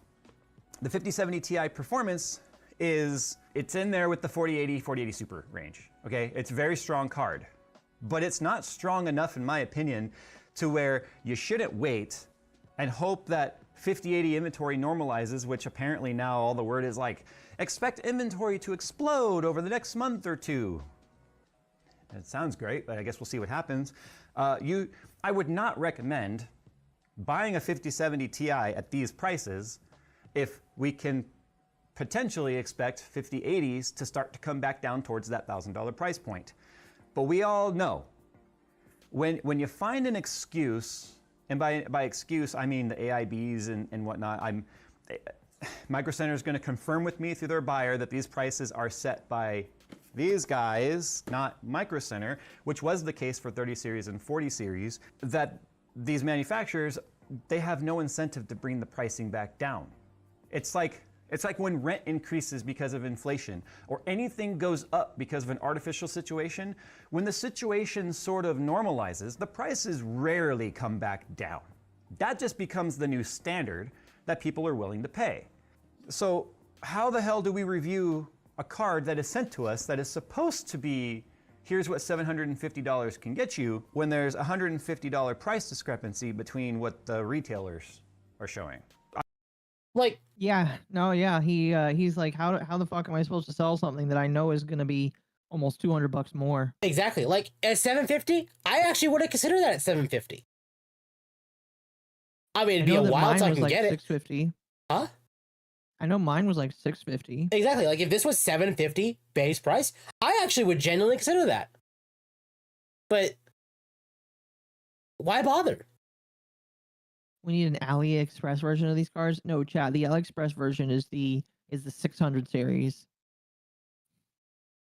I'm still going to do the review. The performance is worth talking about, but I can give you my recommendation now in this video, and it's to wait. It's to wait, honestly, for no reason other than if inventory does start to normalize and pricing does start to come anywhere close to what these prices look like here, then 40 series stuff on the used market should come down. Okay, it should come down, hopefully. But at that point, I'd recommend buying like a 4070 Ti or 4070 Super or something at like $600 and just ignoring this generation entirely. It seems like in terms of price to performance, this is about to be the most ridiculously skewed product yet. It just means the 5080 at 1,000 actually would have been the price to performance king if you could actually get it at 1,000. But let's not forget, these prices that we're seeing right now, we know are not going to be the real prices because they're going to get just gobbled up by scalpers and resellers, and you're going to start seeing $1,500 5070 Ti's out there, which is double MSRP and absolutely positively not worth it whatsoever. And sadly, people will So buy with them. that said, I guess maybe we can just hope the 9070 and 9070 XT give this thing a run for its money, because at least then we'll have some options. But when I saw these prices, I was just blown away by how expensive these are. Now, some of you might have already typed this by now. The 4070 Ti launched at $799, so $50 more than this thing. When we had our meeting with Nvidia, they were like, well, it is $50 cheaper. And I was like, right, cheaper. Anyway, so when the 4070 Ti got replaced by the 4070 Ti Super, that slid into the $799 price point. So technically, I guess the starting scalping / markup price is $50 cheaper, but we're seeing bigger markups this time around than we've ever seen. The difference is the 4080 at the time the 4070 Ti existed, we're going prior to the Super variants coming out, was $1,200, whereas this was $800, giving a $400 gap that made these custom crazy variants that cost up to $250 or $260 more than the MSRP still land far enough away from the 4080 that you never would have gotten it if it was that far out of your price point. So, but because the 5080 is launching at the quote-unquote $999, which again we know is very, very unrealistic to find it at that price, you now have these tickling its bunghole on how close it is to the pricing on that. So how do you that's not what I approach this? expected to hear. It is just the most foobarred launch I've seen in 13 years. And I'll be honest, frankly, I'm sick of it. Our test bench has been going nonstop since January 13th to try and get as much backlog retesting done on older cards back several generations so that those that are on 1 or 2 generation old cards can try and decide like whether or not the upgrade is worth it. But I'm thinking at almost any price these days, if you have a 30 series card or newer, it's very unlikely that you're going to need to upgrade at these prices. Just don't give you much value or to look forward to. The performance is there, but it's like anything else. 50% more performance at 50% more price is the same price to performance dollar or whatever. The price FPS per dollar is the same. You just scoot the whole bracket out. It doesn't make it better. It just makes it the same performance to price proposition. You've just limited your clientele because now it's out of reach for so many people. We've gotten to the point where PC gaming now is a rich person's hobby. And that just really sort of, that grinds my gears because I want everyone to be able to enjoy PC gaming. I think coming from, especially if you come from console to PC, you start to realize like there is just a endless world of possibilities and fun with the builds, you know, and the games you can play and the settings you can run them at, and just really opens up the concept of gaming and mods, and it's endless. But you've made the entry price point now so expensive that it's how can you expect, that's what I'm saying, you don't get mass adoption at this point. You just get a very entitled adoption clientele, in my opinion, and it just sucks. So anyway, there you go. I'm probably in trouble now by showing the box, which I don't care. The box is on Micro Center's website. You know what the fucking box looks like. Who cares, okay? I do have it blocked. Okay, you can't see it on the test bench, but it's over there. I promise it doesn't look like a cardboard box in here. But I still really want to know why the $150 price variance between what we're told this costs versus what it's on the website for. I'm sorry, Gigabyte. You know there is nothing you could do to the card or the cooler or the PCB design or whatever software you're bundling with it that makes it worth 33% more at $1,000 That is than MSRP. insane. I guarantee you, if I took the $1,000 It card, must just be the brand. $1,009 card, and compared it to the $750 PNY that's on here, because right now that's about the only one I believe is truly the MSRP card, you would find 2% variance between the two. And then they're going to discuss like, well, the build quality and the caps that we used and the yada yada. Yeah, that might make it worth 10% more. Not 33,000 versus 750. That's just nuts. All right, well, I know you all been talking about the pricing all weekend long, so I don't even think I even need to ask you to write how you feel about this down there. I think you've been writing it for 2 months now. Actually, you've been writing it for about 3 years now, but whatever. Sucks. Yeah. Chad is saying it's always been a rich person's gaming. I disagree. I disagree. I feel like if you want to jump into PC gaming, yeah, you're probably gonna spend upwards of $1,000. But I built my streaming PC for $1,000. Yeah. And The whole PC. You can build a decent amount of a setup for $1,000. Like my PC, my computer is kind of tickling near the edge of the Be right back. $2,000. But that's on top. Like that was it was like around $1,700 when I got it, on top of like shipping and tax, which is kind of getting closer to $2,000. And I've added 96 gigabytes of RAM. I've added the new CPU cooler because it needed a new one because my old one was failing. I added I got some fans for it because my fans were kind of going out.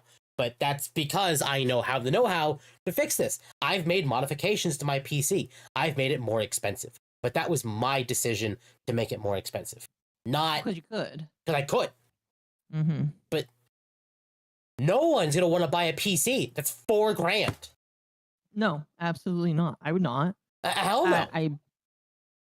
There's absolutely no reason to do that. Like, chat, I'm gonna be totally honest here. And I'm you know what? Actually, we'll do it on this page because this page is gonna be a little easier on OBS.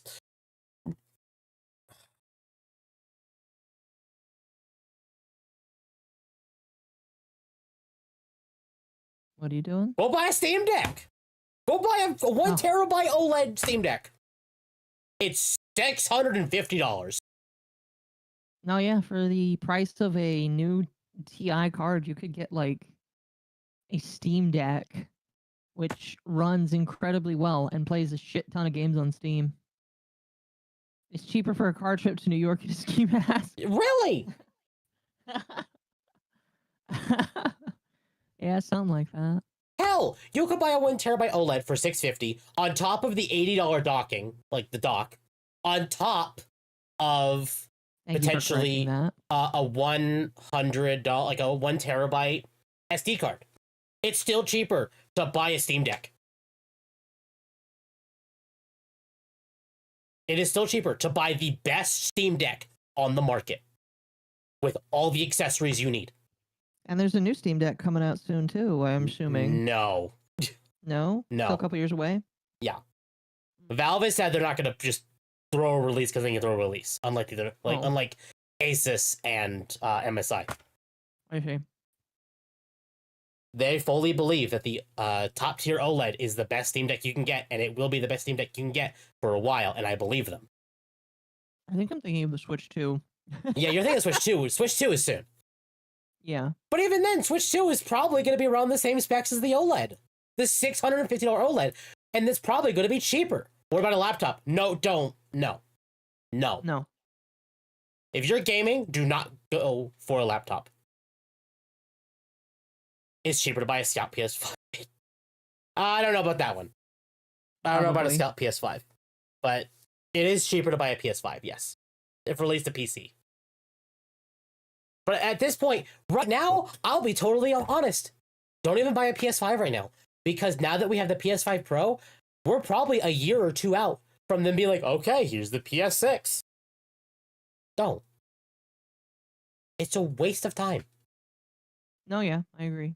Like, the only console that I would actually say buying is wait a couple months and then buy a Switch 2.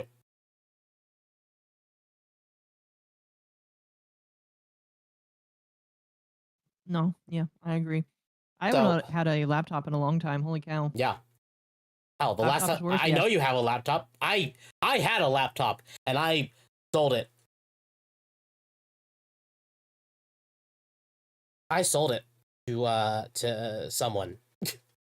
To Nemesis? Yep. My handheld gaming is a Steam Deck. My handheld gaming is a Switch. Otherwise, I'm on PC because I need it for work. And also I've been in PC forever. I didn't grow up on consoles. PS5 is not worth it if you go buy a PC with the same performance for half the price. Exactly. And a PC will last you longer. And a PC, you can replace a part. Say, hey, I have a stick of RAM that's going out. Okay, we'll buy another kit of RAM. For cheaper than buying a part. The only time I would say maybe you want to replace the computer is if your motherboard goes out. Because then you have to replace the CPU, the RAM, and then this is if your CPU did not fail. This is also if the RAM did not fail, and if you didn't upgrade your platform, like if you went from AM4 to AM5 on AMD. But if your platform is AM4 and your motherboard dies and you want to go to AM5, you have to buy a new motherboard, you have to buy a new CPU, you have to buy a new RAM, on top of maybe even buying a new copy of Windows. Get a new computer at that point. I can't wait to do that. So, Steam Deck is better overall than a laptop? Yes, it is. Now, admittedly, Steam Deck has some problems with some games, but that is down to the developer, not Valve. As an example, you can't play Destiny. It's a horrible example, but you can't play Destiny 2 on the Steam Deck. In fact, Nobody wants to play Destiny. It doesn't matter. Bungie actually flat out will ban you if you try playing it on Steam Deck, unless you're on Windows. If you try playing on Linux, they will actively ban you. The EA is the same way with Apex Legends. Yeah, they're just gonna be gay like that. Let me tell you, as an owner of a Lenovo Strike 1 Intel, Strike 2, laptop Strike 3, it is very hard to game on a laptop. Exactly. I remember what it was like gaming on a laptop. So, don't. Not fun. Again, I'd much rather do it on a Steam Deck, honestly. And chat, the reason I'm getting so heated about this is because this is literally my job. Like, Literally his job. it pisses me off so much. And like, here's the thing: Steam Deck top played games. Okay, let's look at this. Final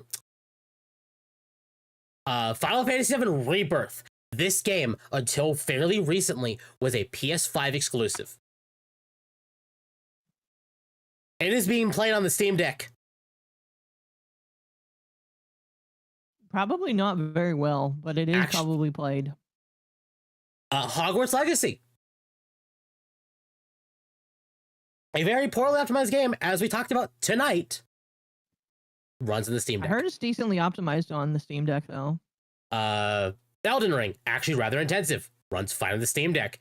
Cyberpunk 2077 has Only play after literally 30 minutes. a Steam Deck option as for its graphics. And it runs actually rather well. My question was never answered. How can we make the royal Yippee happy tonight? I guess if you would like, you can help her raise money so that she can buy candy. And yes, Monster Hunter World plays on the Steam Deck too. I think it's going to be really interesting to see how Wilds runs. But that the case stays the same. Like, the Steam Deck, like, if you're wanting gaming these days, I would actually go for a gaming handheld, like the ROG Ally X, like the MSI Claw, like the Steam Deck. If you want to get into PC gaming, that's how you do it. I'm sorry. I can't recommend people buy a gaming PC these days. I hate saying that because it's the best way to do it. But, and companies like Nvidia have made it literally impossible. Except for the people who are willing, who can just easily throw, you know, $2 to $3 grand at a card and say, okay, I have it, cool, thanks. Mr. Snitzel, thank you for the 2 candies for the Royal Yippee. Ye Royal Yippee, thank you. What's the best way to get a PC? Sure she gets it.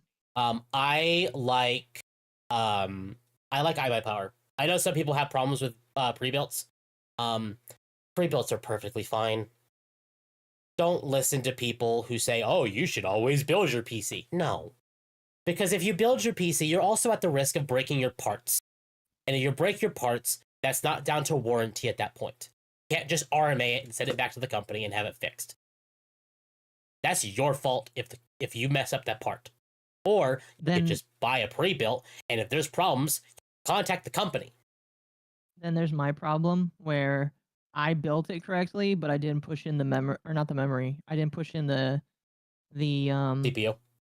No, not the CPU. No, yeah, it was the memory. I didn't push in the memory all the way. No, not the RAM. The other one. The RAM is the memory, buddy.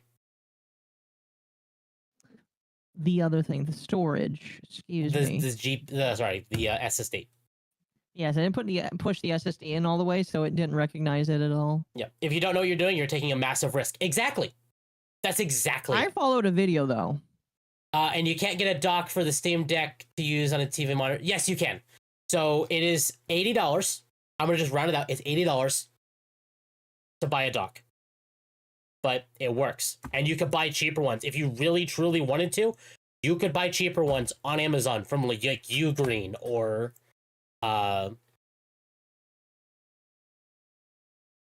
what this isn't a company, but the point stands is that there are good docks besides even the official Valve one that actually might be better.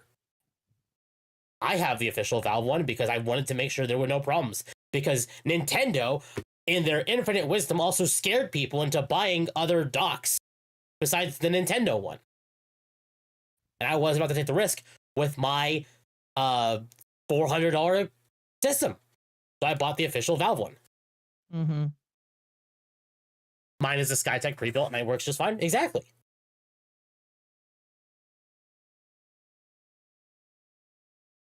So FromSoft and EA are still being clowns not wanting to port it to Steam Deck.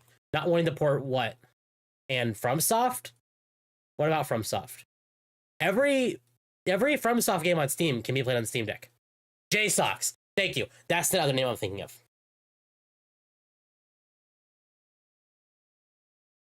So if you want to get into PC gaming, do a Steam Deck. If your sole goal is PC gaming, Steam Deck. Otherwise, like if you're gonna work on it, if you're gonna do like other things on it besides gaming, then you might be able to consider this as better, like an actual genuine PC as a better option. But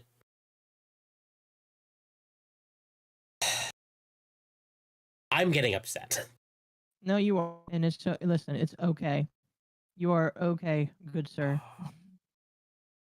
Would you like to move on to the next topic? We should, because if we don't, I actually might stay on that all night and just yell.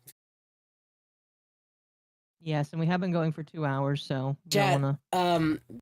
I didn't chill at an hour like I typically do on my side. Here, I'm too angry to chill. If you like the content, like, subscribe, hit the bell, join the Discord, follow on X. We're getting Yeah, closer. We're upset with you. We're upset with you. Fair. We're getting closer to 400 subs. Congrats. It was not even that long ago. We were like, hey, we're getting close to 350. Now we're getting closer to 400. So,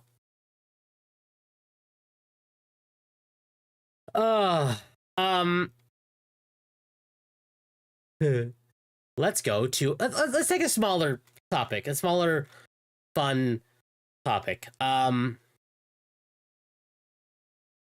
not the tab I wanted you to go to. Avatar. That's not really a small topic. That's just kind of interesting. It's Kat, do you interesting. remember Avatar: The Last Airbender? Not the horrible movie by M. Night Shyamalan, but the actual the actual cartoon series. Did you know that it's getting a sequel? Not like a Korra sequel, but like a sequel.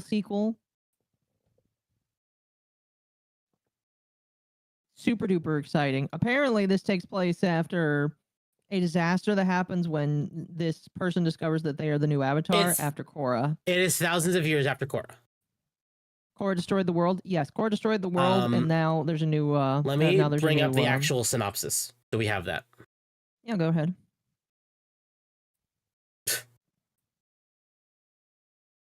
Okay, hold on. I gotta find a new synopsis.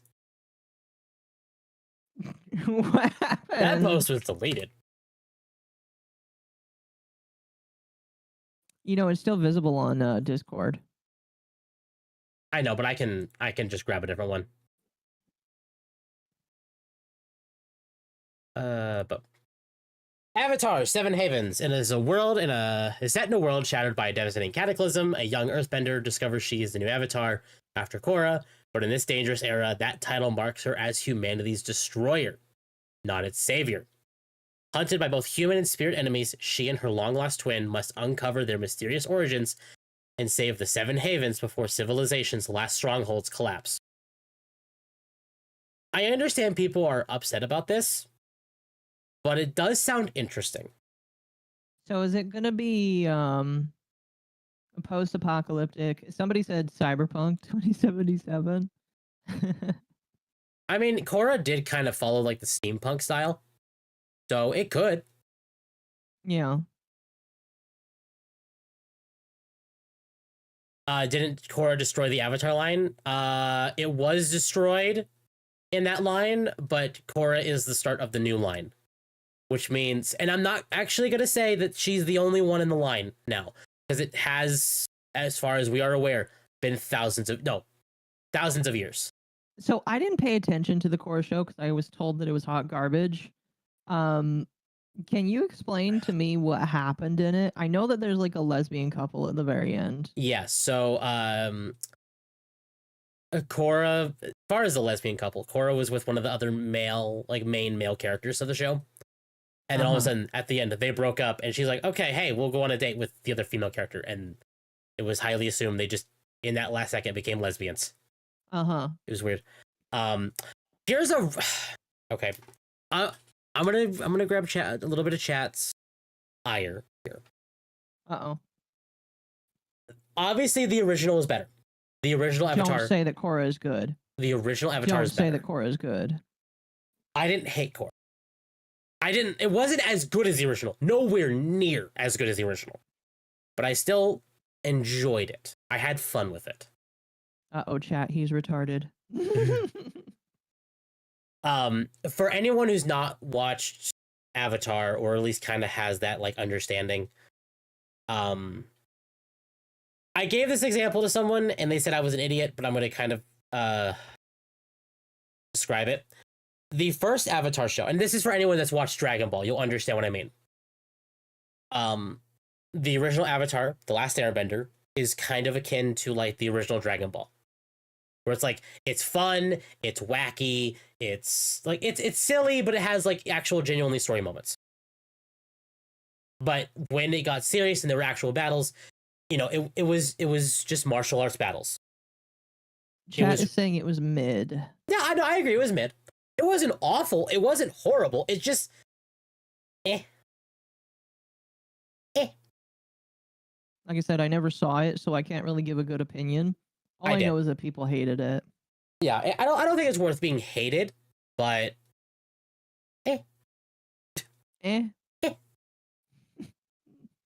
So, I would say education camp. No. I would say the original Avatar, so the Last Airbender, is more akin to like the original Dragon Ball. Whereas Korra, and this isn't meant to be an insult to Dragon Ball Z, period. But I would say Korra is like a more along those lines, because Dragon Ball Z, like Goku learned that he was a Saiyan, he was an alien, he, like, you know, went to other planets, which fought I also literal gods. Well, not at that point, but the point, like, there were extremely strong enemies. So it was way more like flashy and lots more like kind of space battle-y kind of stuff going on there. And that's kind of what Korra felt like. Where it kind of had like the same tone, but it felt more like flashy instead of storytelling. Mm-hmm.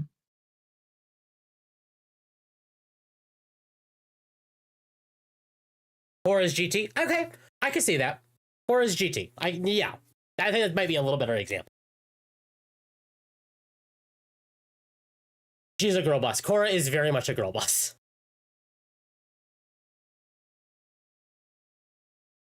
So, there isn't really a lot to go over with this. It's like, hey, this is cool. Is there a trailer? No, we don't have a trailer. We don't got nothing. We don't got nothing. Okay.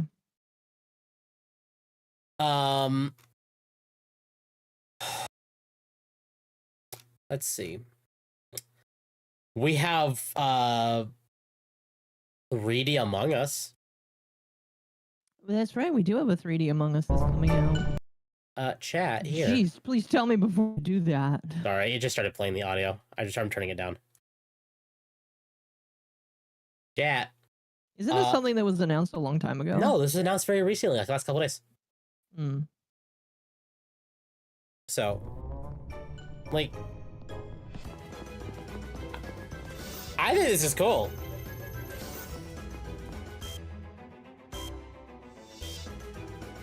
So it will come with innate,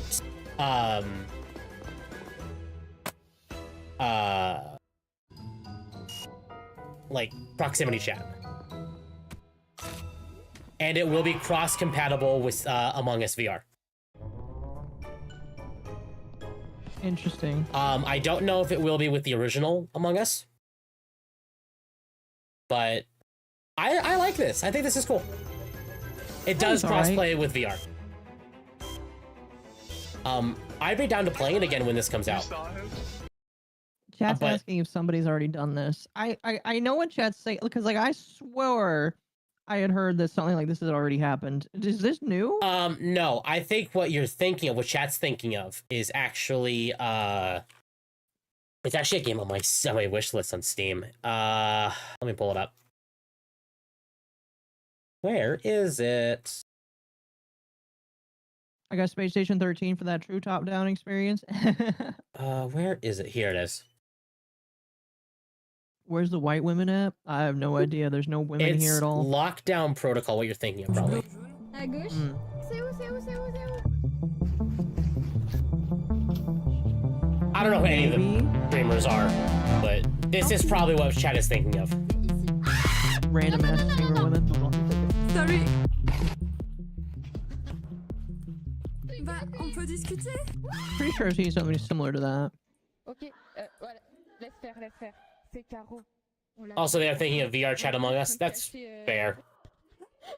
C'est horrible. So, this is probably what chat is thinking of, but I don't know. But it's I have kind of no like that idea. same vibe. No idea whatsoever. It wasn't. It was Among Us. I know. Hold on. Among Us VR. Among Us VR is also very possible what chat is thinking of, because like, it's still kind of like that same. Ooh, is that the cafeteria? Maybe. Like, this is obviously what Among Us 3D is based on, which is why it's cross-play available with this game.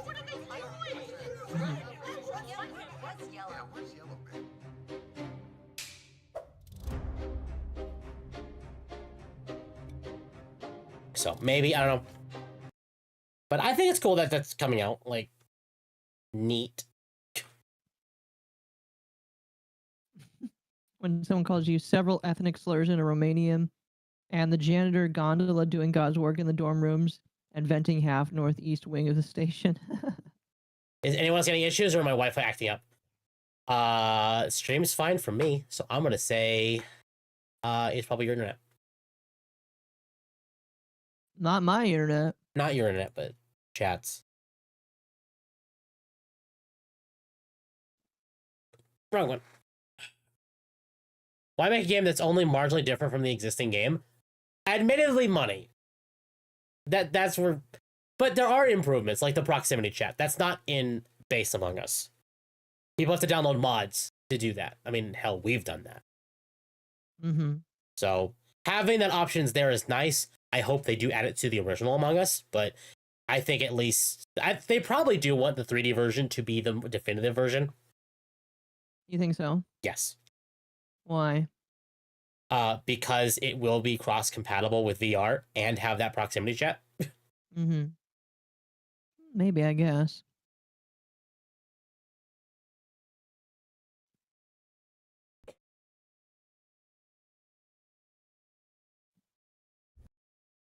On a different note, chat, Japan told the UN to screw off. Oh yeah, this is something I saw on Twitter that I thought was pretty funny. Yeah. Japan will halt funding to the United Nations Panel on Women's Rights, the Committee on the Elimination of Discrimination Against Women, Specifically women's rights. CEDAW, following the panel's repeated demands for Japan to undergo reforms that will allow a female monarch on its throne. According to Japanese law and tradition, only males can ascend to the chrysanthemum throne, which the UN panel claims is a form of discrimination against women. Japan has responded by filing a formal protest to the UN, canceling a planned visit to Japan by CEDAW members scheduled for sometime this year, and now the funding withdrawal. Japan's new government agreed to one such proposal, which will introduce legislation and regulation in all these hobbies. CEDAW wants to censor all anime, gaming, and manga. The reasoning: video games, manga, and other animated products may incite violence against women and girls based on gender or sexual orientation. It goes right back to the video games cause violence argument then. Yeah, it does. That's literally the exact same argument. Holy shit. So Japan just told them to screw off, and I would not be surprised if soon Japan closes its borders. That would be very sad. It would be, but they are well within their right, especially with all the stupid streamers who are playing fuck over there. It's really unfortunate because I think we are kind of approaching that moment. Like, we are. If it doesn't happen this year, I'll be surprised. Mm. But Americans, Didn't they specifically, explicitly mention Lolly? I know the United Nations has. I don't know if anybody specific has. I don't know if Japan has, but the UN has. Excuse me. Yeah. No, on top of this, so telling the UN to screw off, telling foreigners to basically not come, or at least if they do, play nice, don't be dicks. Mm-hmm. Which you shouldn't be a dick anyway. I mean, period. It, basic human nature. But Anita ruins everything. Do you think Anita's still? Do you think the reverberations of Anita is still going through? Probably.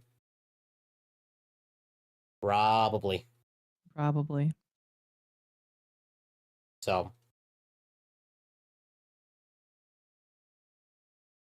I don't know. Hopefully not. I'm glad Japan is growing a pair. But I think in the same line of Japan growing a pair, I think actually good foreigners will pay the price for it. Hopefully so. Considering Zoe Quinn was never what crimes? That's the problem. Is like when you I know what you mean by that, but like what crimes are you gonna get on her for? Yep. Japan's tired of the BS. Oh yeah.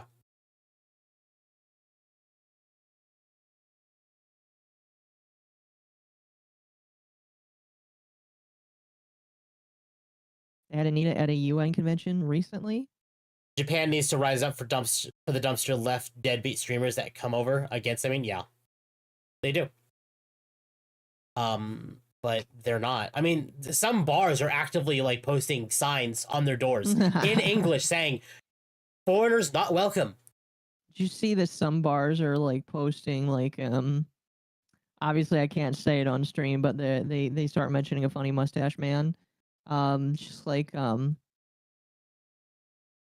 mentioning it to try and get some of these streamers in trouble. Yeah, I'm not surprised. It's very hilarious. I'm not surprised at all. They grew a pair a little too late. Chat, here's the problem. Japan is always kind of slow in that Japan field. is slow, yeah.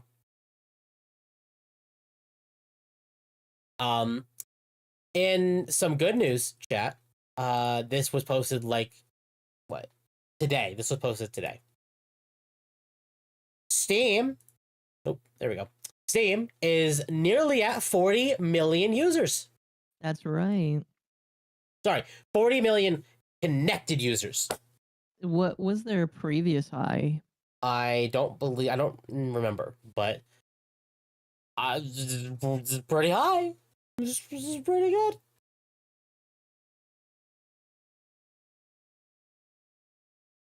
Excuse me. Mr. Monkey, thank you for the $4.99. I appreciate that. You didn't even super chat something, but thank you. I appreciate it. Oh, the goal has ended here. I'll restart it. Oh.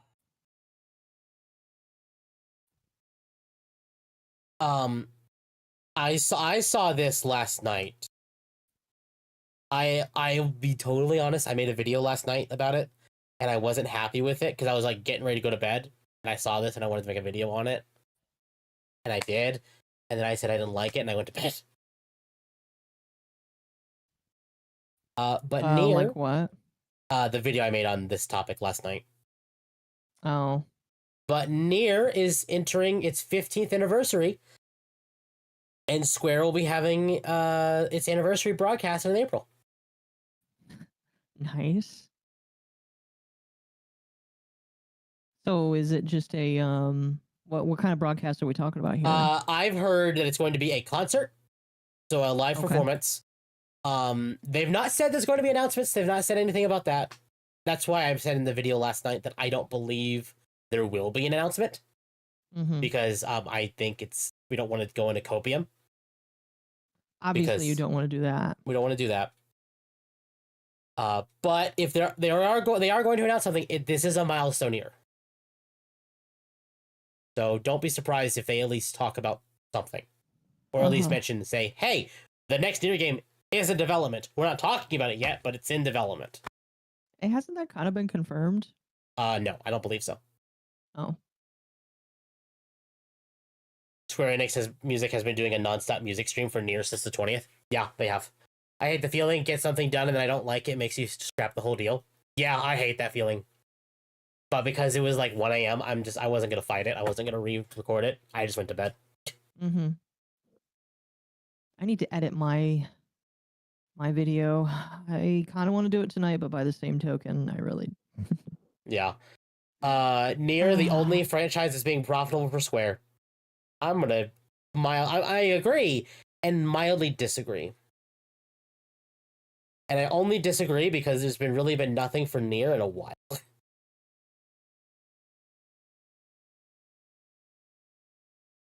Ugh. Nier's creator has a cool moon head mask. Yes. Yoko Taro's based. I would say so, yeah. What else did we have? Oh, that Hasbro is partnering with Saber Interactive. What's Saber Interactive? The company that owns the dev team behind Space Marine 2. Okay. So and apparently they've added on to that recently, saying that they're going to use the swarm tech from World War Z and Space Marine 2 for a Hasbro game. And a lot of people, including myself, are kind of leaning towards might be a Transformers game, because it's the only game that makes sense with the swarm tech. That would be interesting. So like a Space Marine 2 game, like a Space Marine 2 style game, but with Transformers, like, could be pretty good. The reason I'm not showing it, chat, is because that's literally all like to say. Mm-hmm. It's cool, but there's no confirmation of what it actually is, just that they are working on it. They're working on something. Excuse me. Here's a topic that's interesting. Nope, that's the wrong button again. Free upgrade for Grand Theft Auto 5 on PC coming March 4th. Includes features previously only available on PS5 and Xbox Series X and S. So wait, what are they adding? On March 4th, the GTA 5 on PC is getting a free upgrade with sought-after features previously only available on the modern platform versions of GTA Online, including all the latest vehicles and performance upgrades, available at How Special Works, animal encounters, and access to purchase a GTA Plus membership. Oh yay, a free update to give you more money!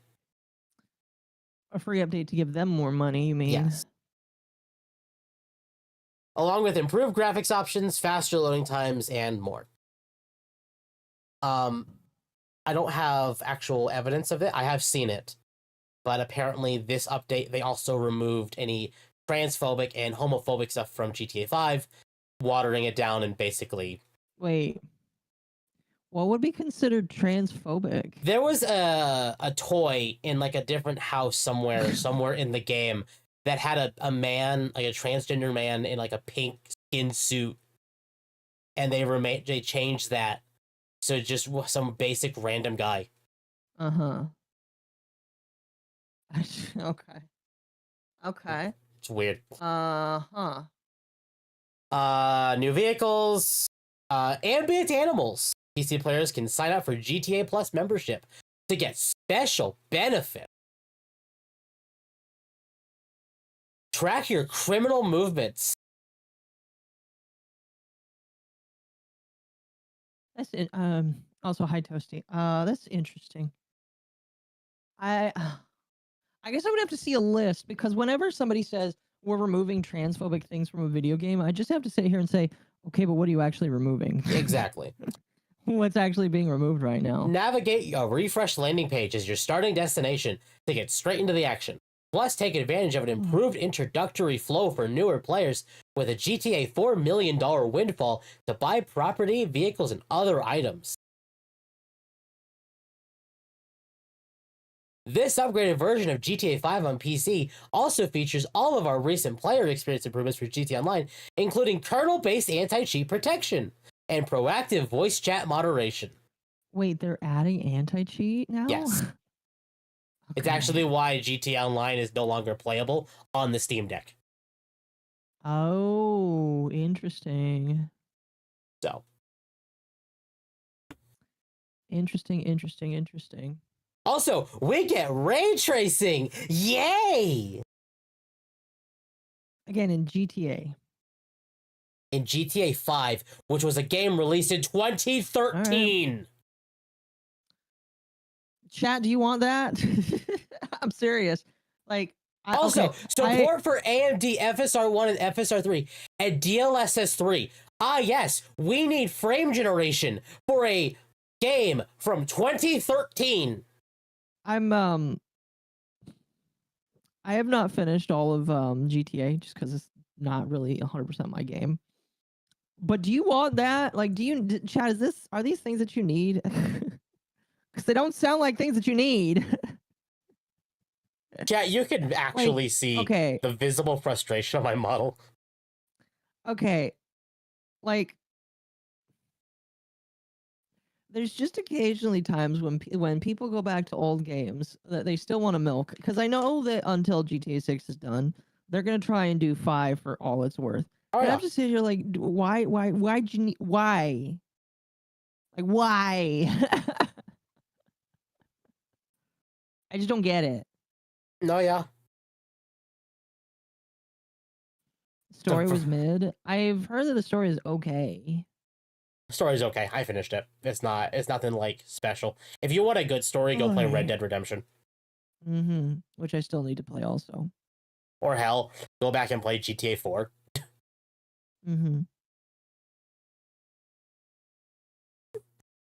So that was a thing.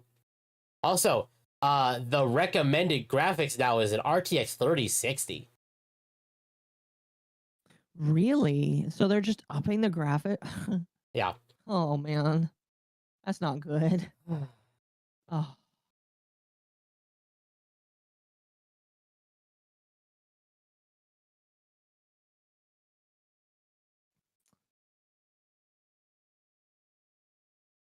Hey.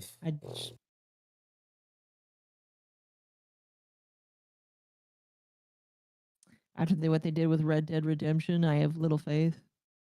What did they do with Red Dead? Red Dead Online was shut down because no one played it because they over monetized it because they over monetized GTA Online. I see. Yeah. And instead of being like, oh, okay, so you don't like the over monetization, they just shut it down. Sounds about right, unfortunately.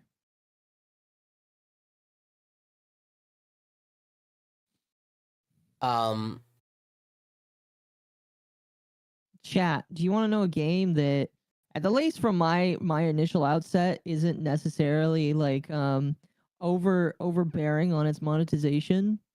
I've actually got this game that I was sent a key for, and I actually think it's pretty decent. I'm gonna bring up the Steam page for it here. I'm actually playing it right now. It's called Hortacular. I am probably pronouncing that wrong. Horticular. It is it was let me see if I can Horticular, yes. It is a game that's kind of been inspired by the roller coaster tycoon styled setup, and it's basically a Zen garden. And the people who made this game sent me a copy. They told me I didn't have to review it, but if I reviewed it, they would be happy with it. So I'm kind of looking at it right now. If they make GTA 5 gay and lame before GTA 6, it'll actually make players leave. GTA is an IP for dude bros who think they're hardcore, not DEI creatures. Yeah. It's the same thing with Warhammer. Obviously, Warhammer is way more dude bro, but it is. I don't know. I kind of like this game. This game's pretty fun so far. It's a Zen garden basically, and you have to upkeep it. And there's things that'll try and eat up your Zen garden, so you have to repair it, or the garden will die. So, mod makers rejoice. The Team Fortress 2 SDK has arrived. We've Oh, that was updated really the important too. Source SDK with all of TF2's client and server game code. Change, extend, and rewrite TF2 and publish them as mods on Steam. Chat, TLDR, Valve basically gave the keys to the kingdom. Now you can mod in TF2 chat. we What can are you gonna mod do? TF2. What are you gonna do, chat? Are you gonna mod? I want GTA 6 to fail. I do don't think too. it's going to fail. It's not going to fail, though. It does not matter if the base price is $100. GTA 6 is going to be Game of the Year.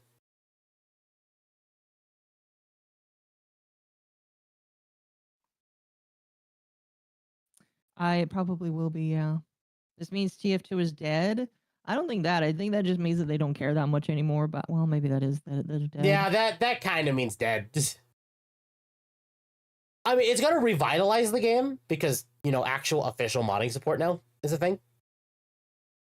But for how long is the question? Yeah. Mr. Monkey, thank you for the $4.99. I appreciate that. Okay, how do I stop these corrupted things? I will laugh if they do fail to make a profit on GTA 6. Oh, yeah. Absolutely. But they won't. Temp, can you suck the copium any harder? No, because I BF2 wasn't really a me game. But giving the access to official modding tools will at least keep a game alive a little longer. Look at Skyrim.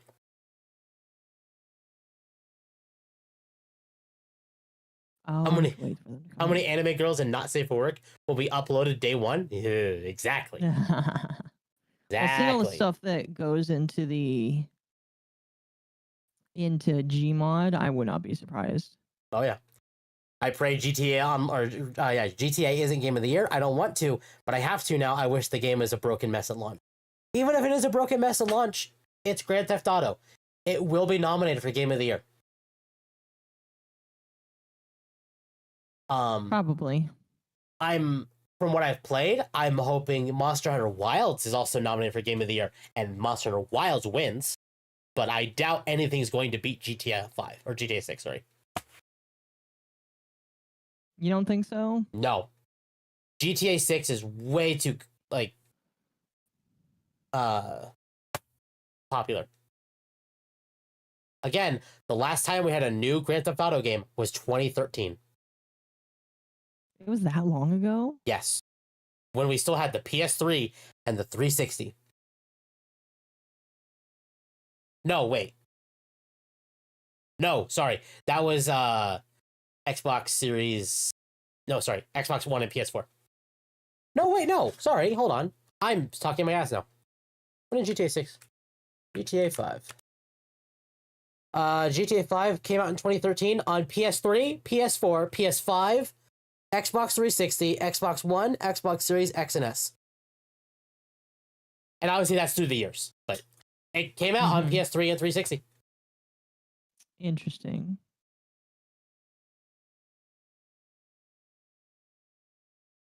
So, How many people will have the hardware to play GTA 6? That's a good question. it's I don't only know. coming on consoles. It's not coming to PC. Oh, you're right. I seem to recall that. Because Rockstar, in their infinite wisdom, decided that PC is a volatile market and not worth their attention.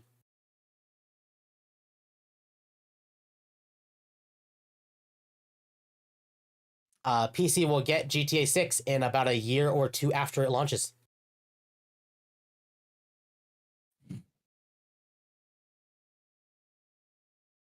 Do you think it'll cost more still? I think they're going to release a $120 version. That's going to be a week early access. Mm-hmm. Because they can get away with that because it's Grand Theft Auto. Yeah, unfortunately. I think they will still have a $70 version, but they're going to charge us $120 if we want early access. Sorry, somebody. One of my because I live in an apartment now. One of my Neighbors? somebody's making noise. Yeah, they're making noise down there. Oh boy. I don't know.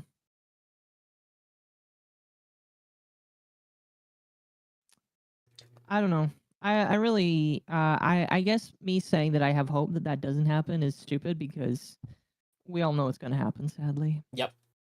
devs can't deter the PC mods, so they decided to not to port. I bet.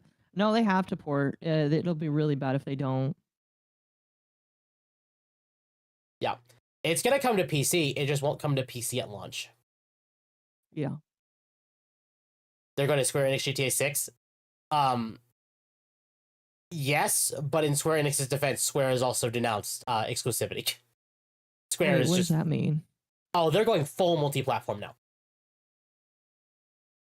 They just need to clear up their backlog of what was exclusive and get it to PC, and then from that point forward, it's going to be multi-platform. Mm-hmm. Good night, chat. Good night, Toasty. Watching plants grow for the win? Yes, we love to watch plants grow. Like I said, the game devs sent me this. They're like, "Hey, play our game, review it or not, but it would be cool if you did." And I was like, "Yeah, I'll take a look at it." Johnny Depp is rumored to be returning as Jack Sparrow in a new Pirates of the Caribbean movie. Oh boy. That's not surprising whatsoever. Here's one that's frustrating. Chat. Jim Ryan forced Shuhei Yoshida to take the PlayStation Indies role. Shuhei says he had no choice. It was take the indie job or leave the company. So explain this one to me a little bit. TLDR. So Shuhei Yoshida was the former PlayStation CEO before Jim Ryan. Yeah. Jim Ryan took over once they moved the company to California. Mm-hmm. Jim Ryan basically said, "Hey, now that we're here and I'm, CEO, you can either leave the company or head up our indie division." And he decided to head up the indie division. Yeah. Okay. Basically, when PlayStation was in its like golden age, was when Yoshida was in charge. Mm-hmm. And when PlayStation started taking the shitter, is when Jim Ryan was in charge. And so now he's no longer in charge. He's now no longer in charge, and we're getting a fully Japanese president for PlayStation again. I genuinely think there is a chance that we could Sounds like see a copium. recovery from PlayStation. Sounds like copium. There's a better chance now that there's a Japanese person in charge. Mm-hmm. You know I'm right. I'm not saying you're incorrect. I just think it's copium still. Jim Ryan is why Concord happened. Well, Yep. Maybe it's a good thing then that he's gone back to where he's gone to the place where people are sent when they are to die. Yeah. And that is I'm sorry, indie people. It is with the indie people. Yep. I hope he was fired. Jim Ryan retired. He left on a nice, cushy, large chunk of change.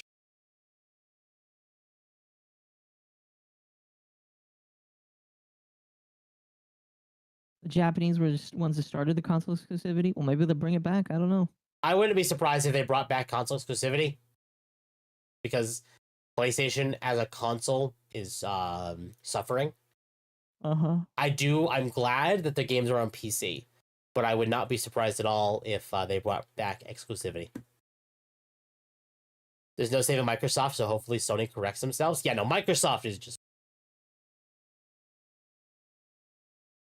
PlayStation is going back to PlayStation's going back to Japan. Japan? Maybe. We don't know if they are yet. It's assumed and speculated that they are, but there's no confirmation of that yet.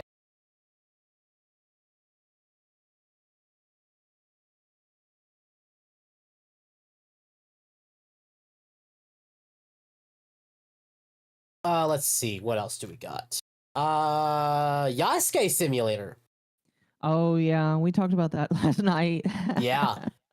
Chat, an indie dev has decided to make a better Assassin's Creed Shadows. Here's my question for you. You obviously saw the trailer for it, yeah? Yes. Will you play this game when it comes out? I mean, if it's $5, maybe. That's kind of the consensus I see. And I'm not trying to be mean, but yeah, I probably would not spend a lot of money on this game. No. I have a feeling that maybe it will be that cheap because of just how big of a meme it is.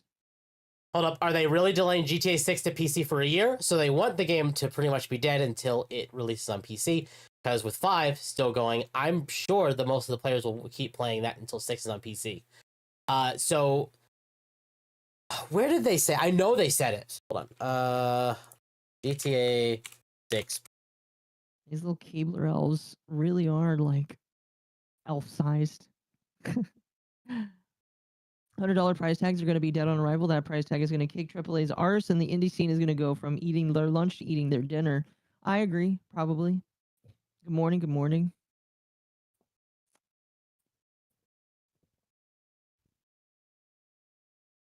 I wonder if this game is Steam Deck compatible.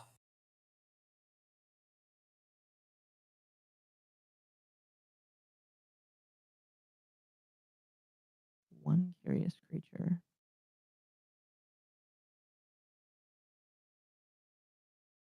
Okay, so nothing is actually saying like they'll delay it for a year.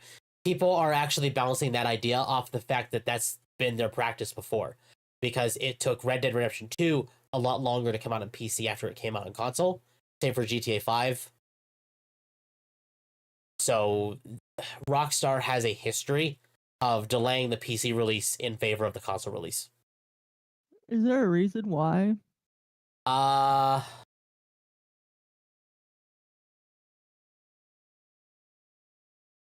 The assumption is modders.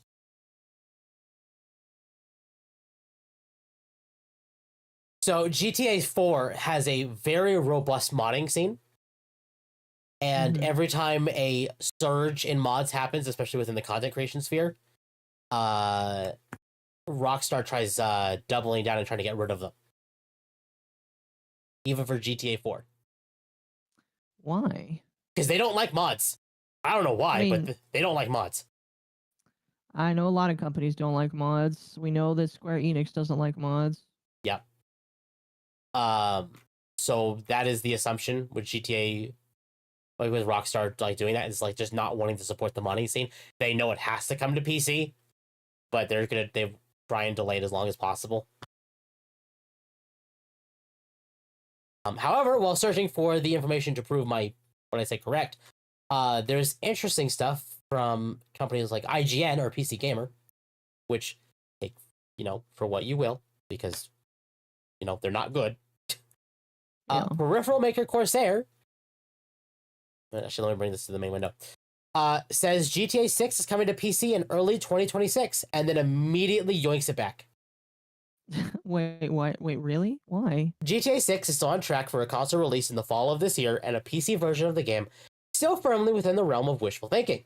So, as you can imagine, there was a collective gasp of hope when Corsair Gaming Vice President of Finance and Investor Relations, Ronald Van Ween, that's a name. Van Ween? Van Ween. Sorry. I don't know if that's funnier than, I don't know. Oh, sorry. I shouldn't be laughing. Mentioned a not too distant PC launch during the company's recent quarterly and financial call. And then the air went completely out of it because, of course, Corsair immediately walked it. GTA 6 is probably the one everyone is talking about.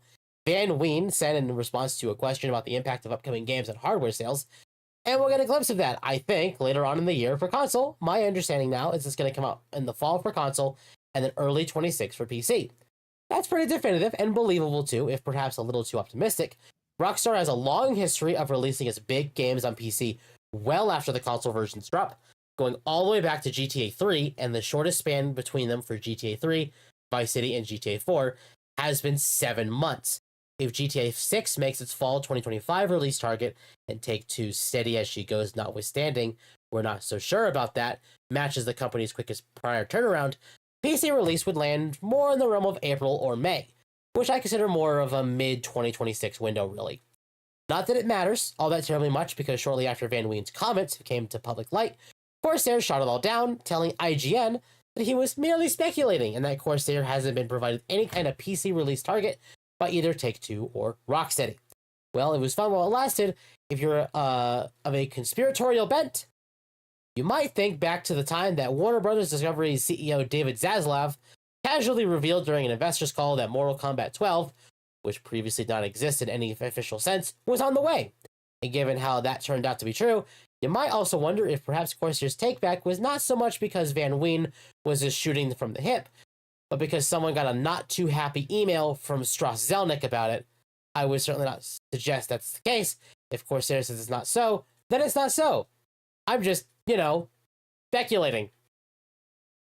So their PC Gamer's wording here is specifically, you didn't hear it from us. Nothing's true. Maybe it is, but nothing's true. But something might be happening. Yeah.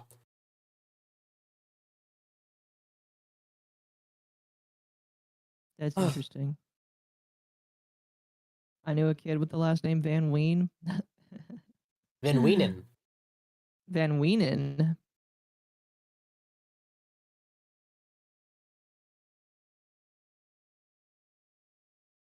Mods provide thing company can charge for it? Exactly.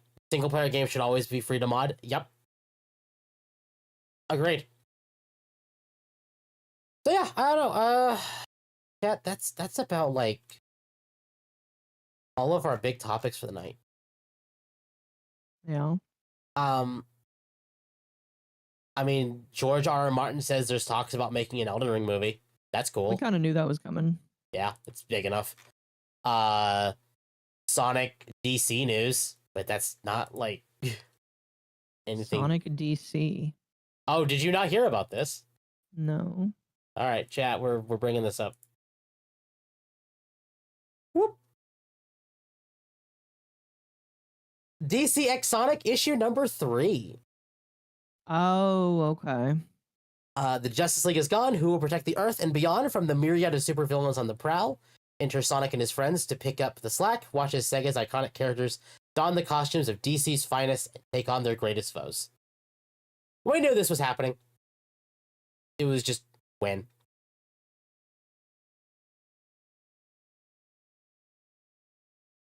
Interesting. Like, this is Seems cool. like there's that DC's collabing with everybody right now. Yeah, they're even going to do a collab with Marvel soon. At least in the comics. So, neat. Let's see. The only other thing that we might have as like a big topic tonight is the Marvel Rivals news. Which one? That the Seattle or the US team for Marvel Rivals was laid off. Mm-hmm. Probably Probably a good idea. Yeah, probably a good idea. Basically, when the information about this came out, everyone's like, "Oh my god, they shut down the team for Marvel Rivals, even though it's so popular. Why?" But it came out like a few hours later. It's like, no, they only laid off the American team. Which is okay.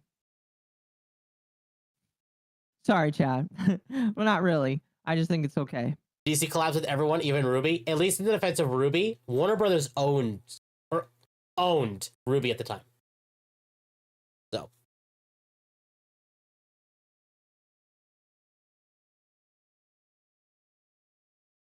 Hope my day is going well. It's all right. I hate It's being alright, old it's enough to alright. remember when game companies give us good stuff and not a constant fire hose of slop. Yup. So do I. Here we are. Like, Indeed. I'm not going to go too much on the Marvel Rivals stuff because everyone's kind of beating the dead horse to death. It's just, this is a thing. Yeah, even the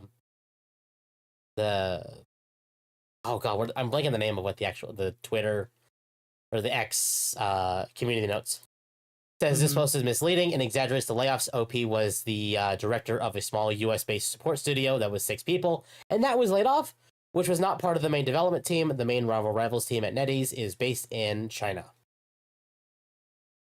So.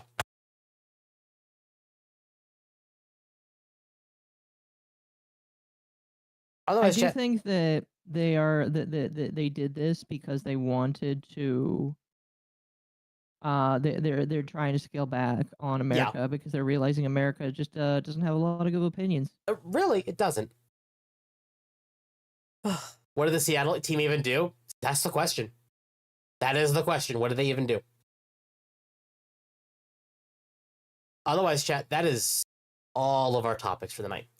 The only other thing that came up before stream that I like put here in case we wanted to talk about it, and we're kind of running low on like things to talk about, was a game that was also recommended to me by PC Gamer called Void Martyrs. What's it about?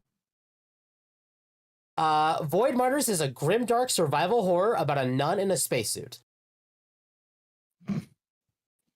Just more okay.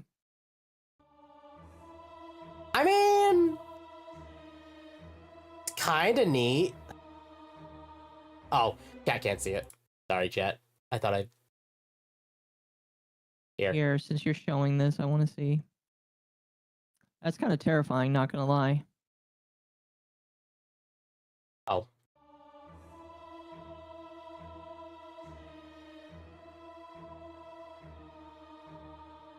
So is she fighting zombies? Yeah. Okay, that is just a little bit. Huh. It feels like 40k without the 40k. Yeah, it does.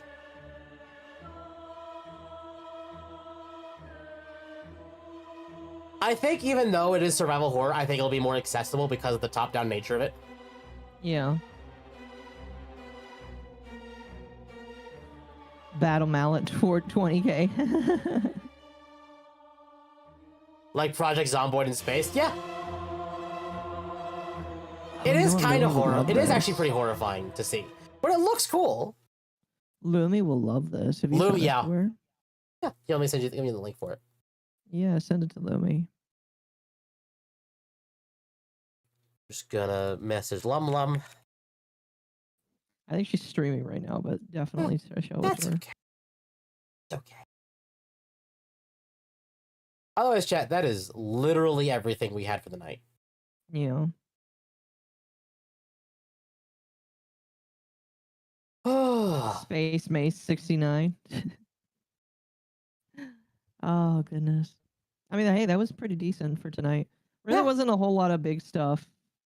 no. The most chat you got out of me was the Nvidia stuff. I wish I could apologize for getting angry, but getting angry is content. You want to give them that content? That content. The hot content? Grimdark has just become another opportunity and a way to pee on religion. I think it can work though. I mean, there's plenty of like religious aspects within 40k, and it works. I just think Grimdark is just a way for them to, want to explore a very specific style, and I'm okay with that. I mean, hell, people consider Destiny and Warframe Grimdark. I guess, yeah, it kind of. Is it because of the nature of the world, I guess? Pretty much. The news cycle is slowing down? I guess. I mean, yesterday on Hypnotic, they talked about Smash's lawsuit, which isn't necessarily a bad thing. I just kind of thought that was funny. That was a topic. Sorry, I just came across that we actually did have one more topic, but it's not a big one.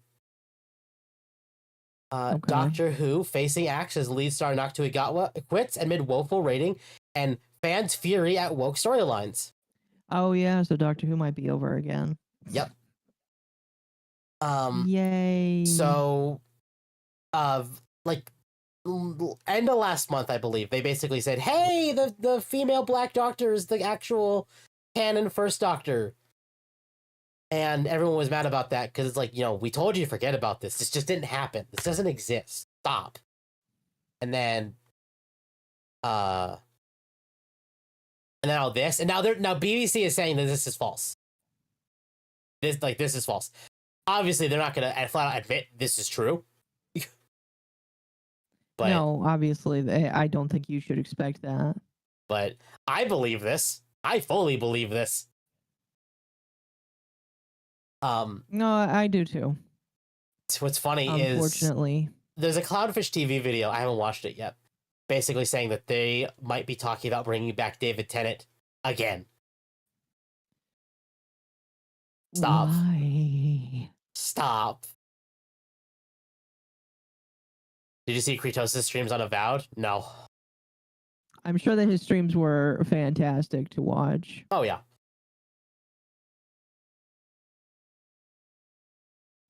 So chat, if you, there's nothing else.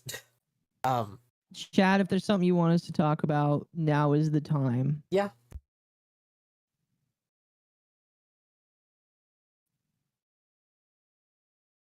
In the meantime, this game is pretty decent. It is fulfilling the autism It's fulfilling the tism. just a little bit. One actor won't fix bad writing. Agreed.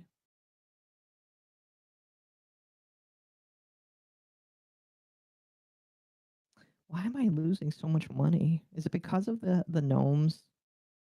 Chat. It's Sorry, possible. chat, I'll be right back. I do need to use the restroom.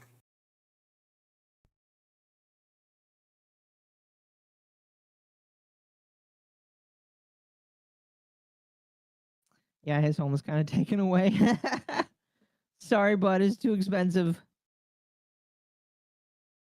Have we talked about Mecha Break? Mecha Break is something that has come out. It's a decent game. I don't know what to do with this man. Move him out. There we go. We're just gonna send him away.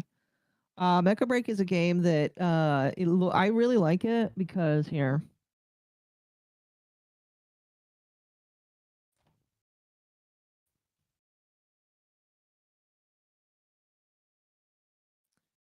I really do like the character creator. I haven't downloaded it yet. Oh, that's a decent picture that I can steal from Google.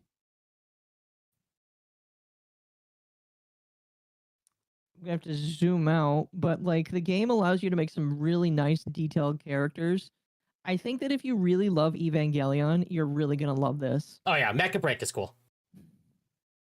I would like to download it. I just need to remember, and then I can just make a character. Yeah. I think most people are downloading this game just to create characters.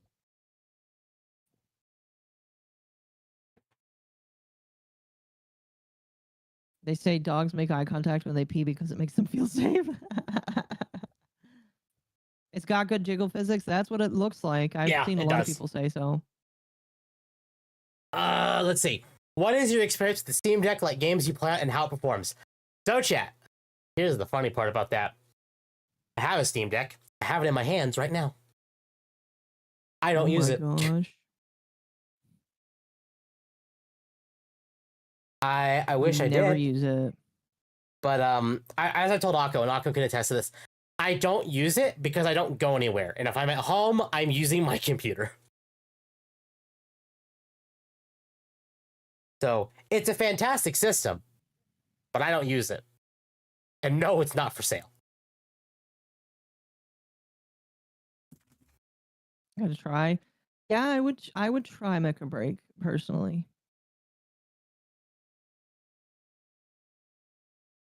Easy get for Multiverse. I heard that isn't Multiverse closing down eventually? Yeah, Multiverses is closing down soon. Because I don't know if Monster or WoW is gonna run it. I think it will, probably on like low or medium. Sees Animex, is this Ava? Wait, what? I don't get the joke. Evangelion. Oh, I see. No, I mean, I mostly thought of it because of the aesthetic. Which, I guess fair enough, you know.